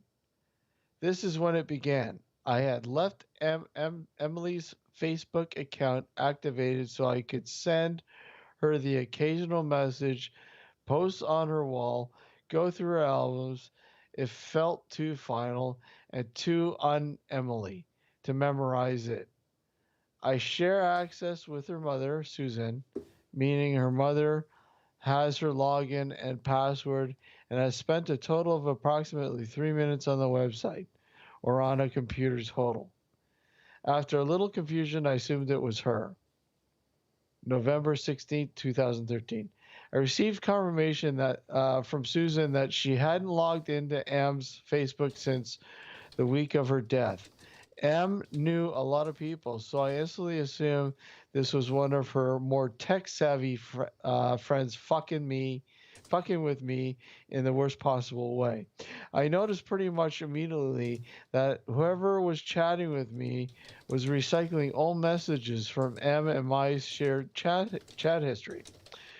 The wheels on the bus comment from when we were discussing songs to play on a road trip that never eventuated.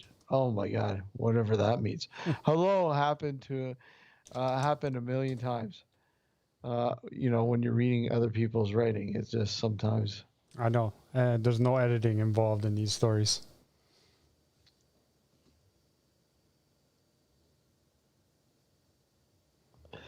Okay, so anyways, I'm going to put. I can't put it in chat. I'll send it to you. You can send it in chat. Yeah. Email it to me. Basically, there's pictures and all sorts of messages from this. Hold on. Where are we?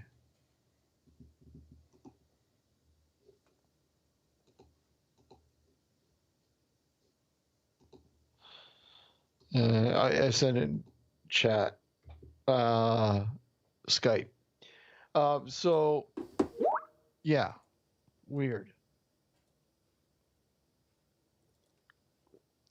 See if I can. And you hear about that a lot, right? What's that? You hear about phone calls from dead people. Yes. Messages from dead people. And in fact, I remember when my nephew passed away. Was it his sister? There was a message that had left his phone and made it to his sister, I believe, and it made no sense. Nobody had his phone. And really weird. I've heard plenty of stories of that happening. Like Yeah. dead people, like sort of calling or texting or whatever the case is. Yeah. I mean, what do you make of that? If it's texting, it also depends on whether the phone is still active too, right? I mean, if the phone is deactivated and all of a sudden you're still getting text messages from the same number, that's kind of weird. Yeah. Oh, yeah. Whether it's text or phone calls or a voicemail, it's weird if the phone has been deactivated. But if it hasn't been deactivated, then it could be just somebody fucking with you, basically. Yeah. Right? So, I mean, you got to look at it in that context too, right? If, yeah. Well, I mean, it's like, there's a phishing scam out there right now. People have gotten it in their mail. I've gotten it in my email, and it made me think, okay, what the fuck? And basically, the email starts off with "Dear," and the heading will be an old password of yours. So, an old password from years ago that's floating around in cyberspace, they picked up and said, okay, this will get this person's attention. And basically, it'll just say, "Dear old password, we captured you watching some porn. And while you were watching the porn, we slaved your camera, and we have taken pictures. And if you don't pay us in Bitcoins in the next 2 weeks, we are going to share these photos of you watching porn or video watching porn to 14 of your friends." And my response is, go ahead. Yeah, exactly. Go ahead. Go ahead. A lot of people know I watch porn. Who gives a shit? Go ahead. Go ahead. Now, if I was in a porn, different story. Yeah. Go ahead. But it makes people people get worried about this. They get they get extreme anxiety over stuff like this. Yeah, they do. Because they think it's real. Yeah.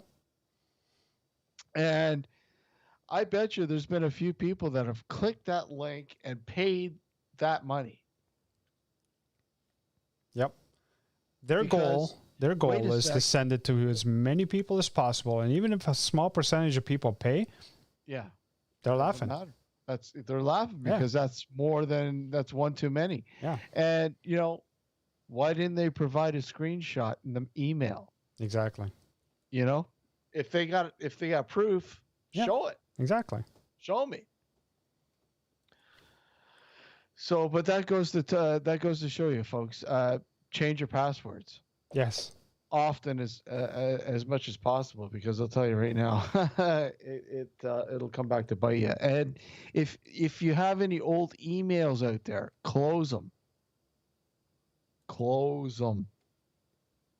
I'll tell you right now, close them. It's not a good idea to keep them open, especially if you don't use them, because they get hacked and they get all sorts of fucking information out of them.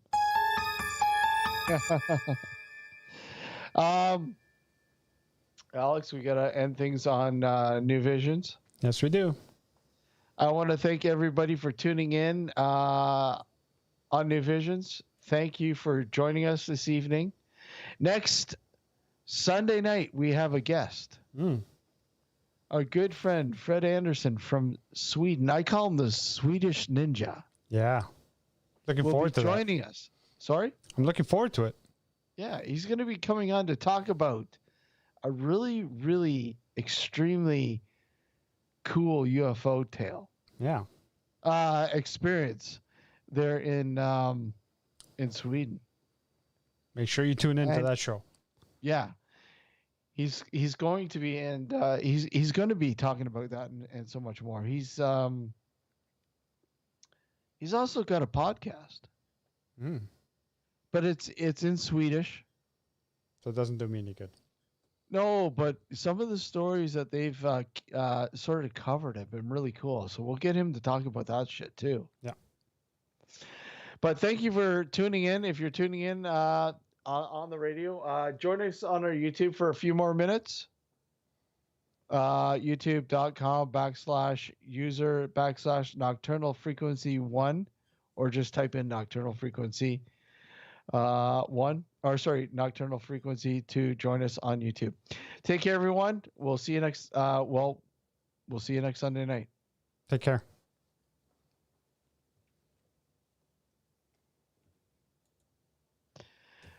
Okay, so there we go. There's the radio portion. So where were we? You got a bit of 40 Creek left there. Don't down it. No, I'm not going to down it. Enjoy it. I am. I'm enjoying every sip. So we were talking about, if you have any old accounts or whatever else, get rid of them. Close them up. Yeah, you don't want anybody to sort of take advantage of that. No, because they will take advantage of it.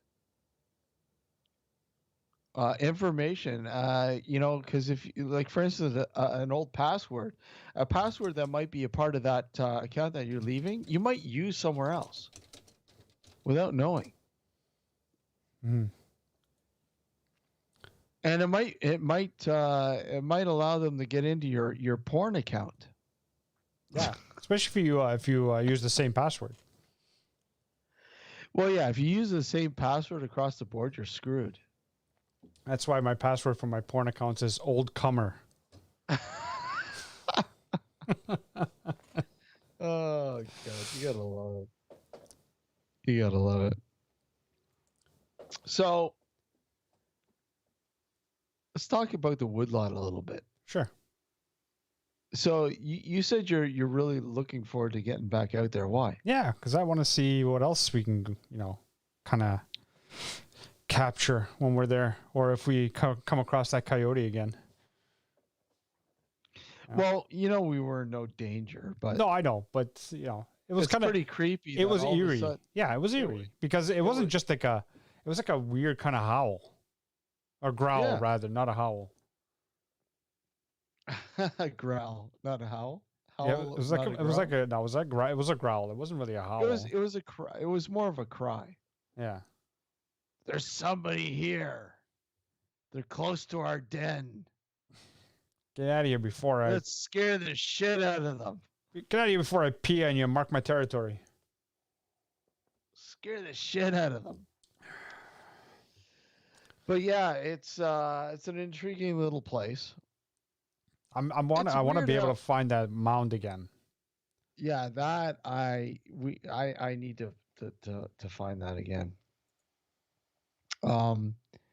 It's interesting how a small little place like that can be so full of, I don't know, intriguing things, weirdness.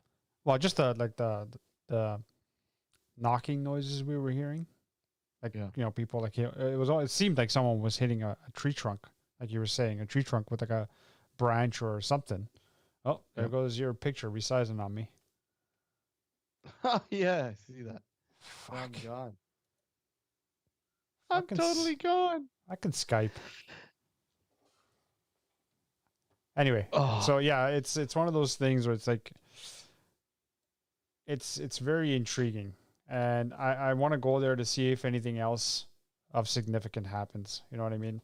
Like if we can capture more of that knocking noise or, whatever it may be.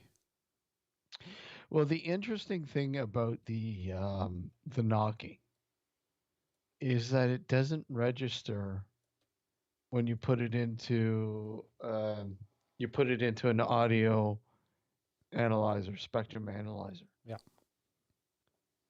I mean, it was loud enough for all of us to hear it. Oh, we could hear it. Yeah. Several times. But when you look at the wavelengths, they're non-existent. Yeah. It doesn't make any sense. I know. You know, and that's what makes it more intriguing. Grant you, I think, what do we only experience that the one night, right? The knocking, yeah, it was only the one night. And it was several times. It was throughout the night, yeah. Was that the last night or the night before the last night? No, I think it was the night before the last night. Yeah? Yeah. Oh, very intriguing, man.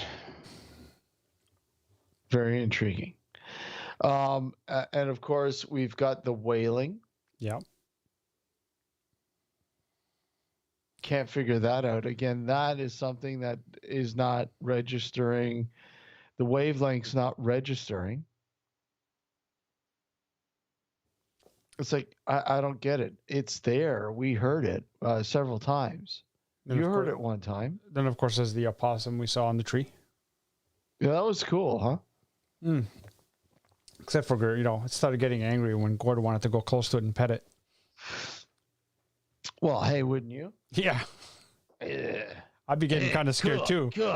If I see Gord coming towards me, if I see Gord coming towards me and wanted to pet me, I'd be scared too.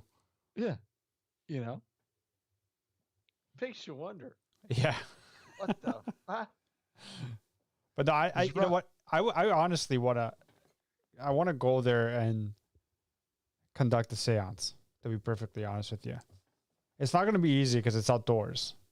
And okay, so do you want that to be a part of the documentary, or do you want to just do that separately? I haven't decided that yet. I mean, I guess it depends on how it goes. You haven't decided that. So I think what we should do is we should record it anyway. Yeah. And depending on how it goes, then we can determine whether we need to include it in the documentary or not. Because I mean, if nothing happens, there's no point in taking up space in the documentary, in my mind. No. Well, yeah. But I mean, if we experience something, or if something happens, then obviously it's something that we need to include.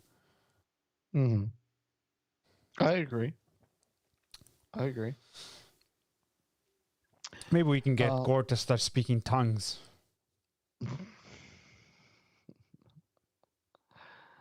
So, okay, well, let me ask you, I probably have asked you this a million times, but what aspect of the woodlot intrigues you the most? The general creepiness of it. It's and what I mean creepy is because the first day I went there, and Gord backs me up on this. Well, first day I went there, and I can't remember if Gord went there a day before I did or not, but it seems very serene. The atmosphere was very calming, was very nice. It didn't seem like anything bad was going to happen, and nothing did. But then as time went on and we went to subsequent visits, the atmosphere of that woodlot changed. Mm-hmm. And that's what I find intriguing about that place, because it shouldn't feel serene one day, and then maybe a few weeks later or a month later be completely different, almost feel menacing. Now, the menacing part, do you think that might be because of the leg bone?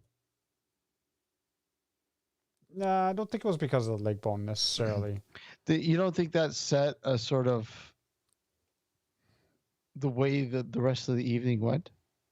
Oh, it's possible that it psychologically did, and we just didn't realize it. But I don't know what to tell you. It just felt different.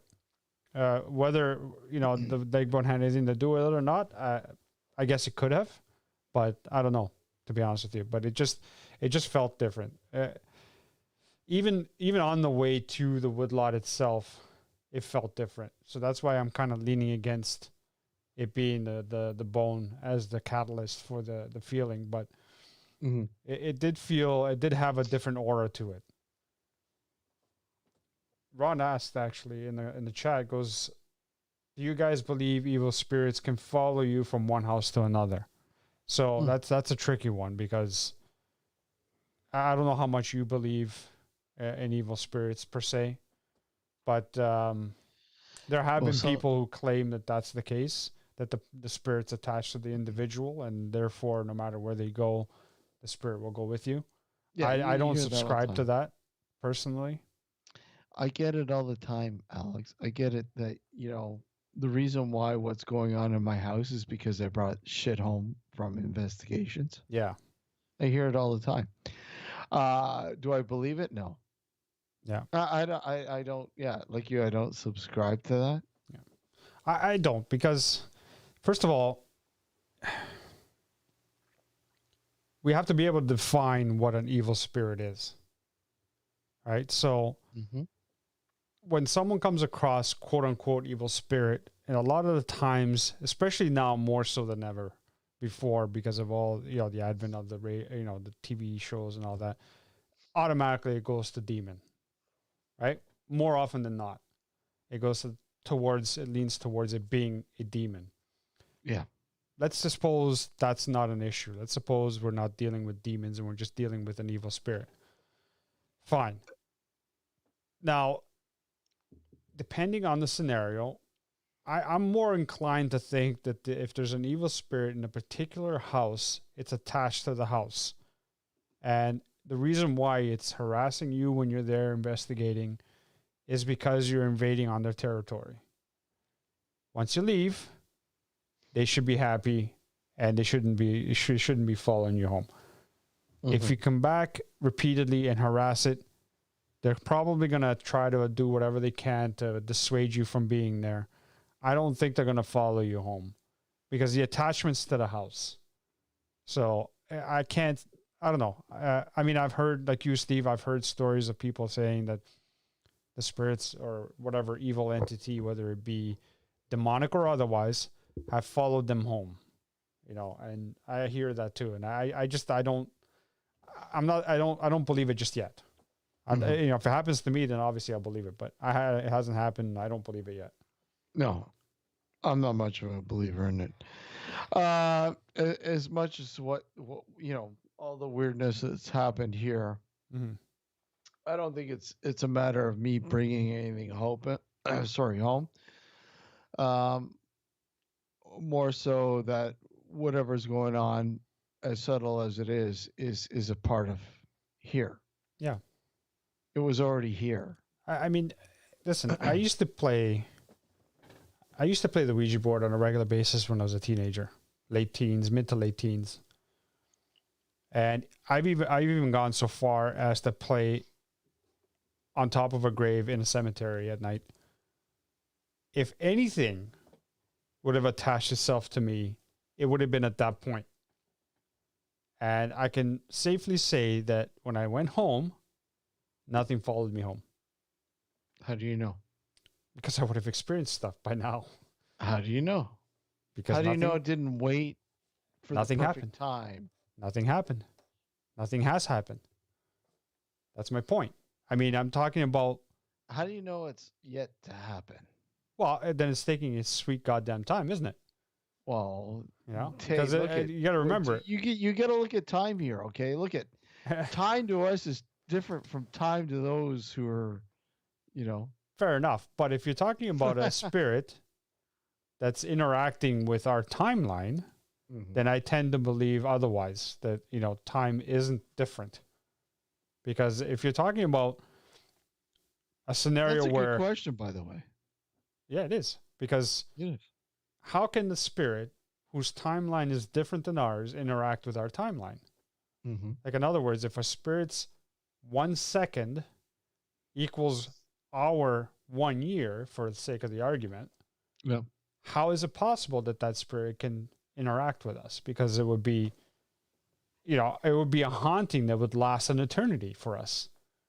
Because 1 second to them is a year to us. That's just using it as an example. The point is, if the timelines are different, if they experience time differently than we do, it's going to be very hard for that to happen. right? So there has to be a sort of synchronicity there where the timelines are relatively equal in order for any sort of interaction to occur. At least that's my stance on it anyway. I think that's a good point and a good aspect that we need to analyze a little bit more. Time. Yeah. You know, how is it, you know, what is the difference? Is there a difference between our time and the time of a possible person who is moved on? And you know, and if a there spirit or whatever. Yeah. I mean, is there a difference in time? And I would probably say most likely there is. There probably would be, but if that raises the question is if there is a difference in experiencing time from one realm to another, then it makes it very difficult for us to interact with that realm, at least in a cohesive way. Because, like I said, if 1 second there equals a year here, for the sake of the argument,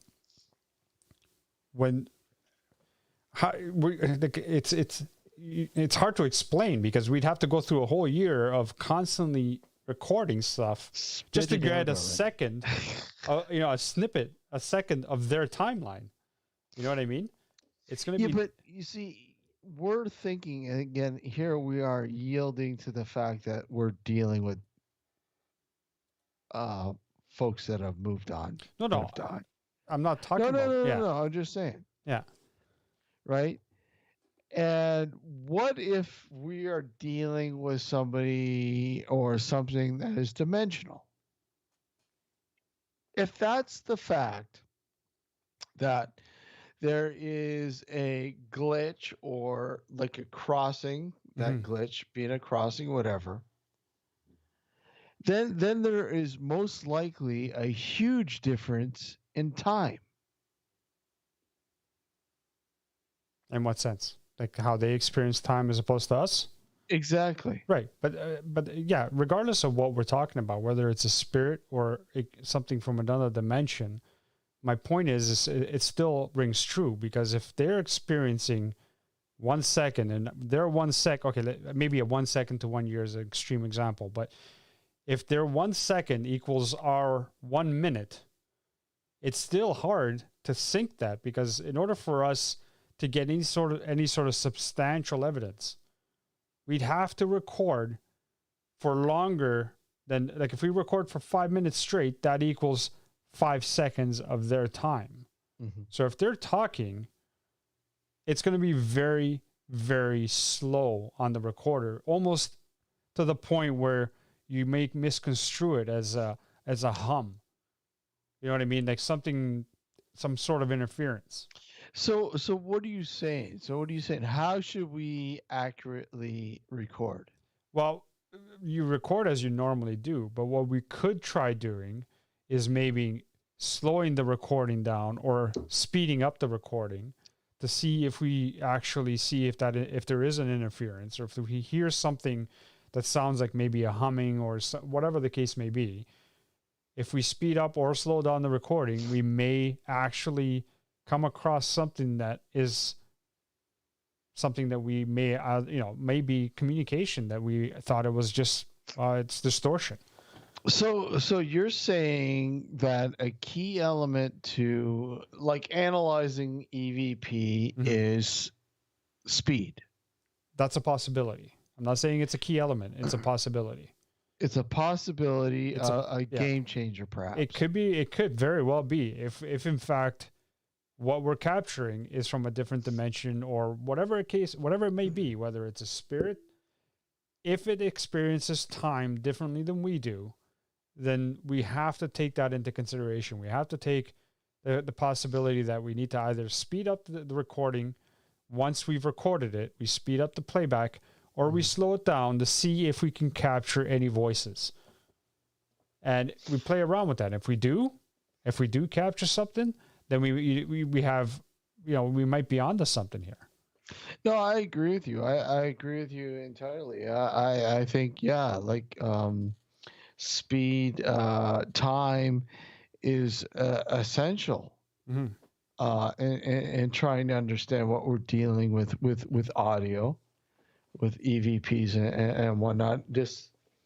Disembodied voices to many. It's something that we don't understand. I think that's a very key point, and I think that's something that a lot of people don't really take into consideration. The fact that maybe there is a time difference. Yeah. Experienced between us and whoever is trying to make contact or making contact, whoever means that they're making contact, that perhaps there is some sort of time difference, and that maybe we're not getting the gist of what they're saying or what they're trying to say, right? Mm-hmm. Yeah. Am I getting it right? Yeah. Yeah, that's exactly it. Because we have to keep that in mind, that it's a possibility. Like, I mean, I know you've probably heard in a lot of the recordings you've done some kind of what sounds possibly like an interference, like a hum or what have you. Mm-hmm. That hum, if it's there, may not be necessarily interference or a hum from wherever. It could potentially be communication from another dimension that has a different timeline, not a different timeline, sorry, that experiences time differently, maybe slower. And what you're hearing is their speech drawn out. Could it be possible that they have a different form of communication than That's we possible do, also. Yes. Yeah. That's quite possible also. Yeah. But I guess the one thing we need to try to do, I believe we need to try to do this, is you set up a recorder wherever we do an investigation, and we set it down and we say, hey, listen, we're here, communicate with us. Here's the device that we can try to capture you on, and just let it record for an hour, let's say. And when you go back and listen to the recording, you sort of speed it up or slow it down and see if there's anything that you can hear when you do that. Excuse me, and that's something I've done on many occasions. I've reversed, I've slowed down, I've sped up speech and whatnot. Might sound like it might be something. 99% of the time it's really nothing. It doesn't change anything. Yeah, probably not. But I mean, yeah, you know what? There is that slight possibility that something where it might affect that 1%. Yeah, absolutely. Well, it's always worth a try anyway. With any recording that you do, it doesn't take much to speed it up or slow it down, right? So, and more often than not, chances are you get nothing, because more often than not, chances are the place isn't haunted, right? So it's one of those scenarios, right? Especially if Alex walks in. Exactly. It's not haunted. Because I'm the paranormal detergent. Detergent. If it was haunted, it's not going to be haunted the night the paranormal detergent is spread. That's right. I'll be cleaning it. Mr. Clean, Mr. Clean. Yep. And I got the same haircut too. Yeah. All right, dude. You want to cut this? Yeah. We're going to come into an end. All right, man. Thank you, everybody, for watching us tonight. Again, please subscribe to the channel. Keep up to date with what's going on. We've got some archive shows coming up, usually one per week, hopefully, in the next few weeks. Plus more on the woodlot. I'm sure we'll have some woodlot stuff coming up soon. And, of course, the live shows. Next Sunday night, our good friend Fred Anderson from Sweden is going to join us to talk about a very, very intriguing UFO event that happened in Sweden a few years ago. I believe it was in the 90s, right? I think so, yeah. Yeah. So that and more. He's been a busy guy. He's got a podcast. He works on some TV shows on the paranormal there in Sweden. He's a big guy. I call him the Swedish Ninja. Until next Sunday night, thank you for tuning in and watching us. Take care, everyone. Have a good night.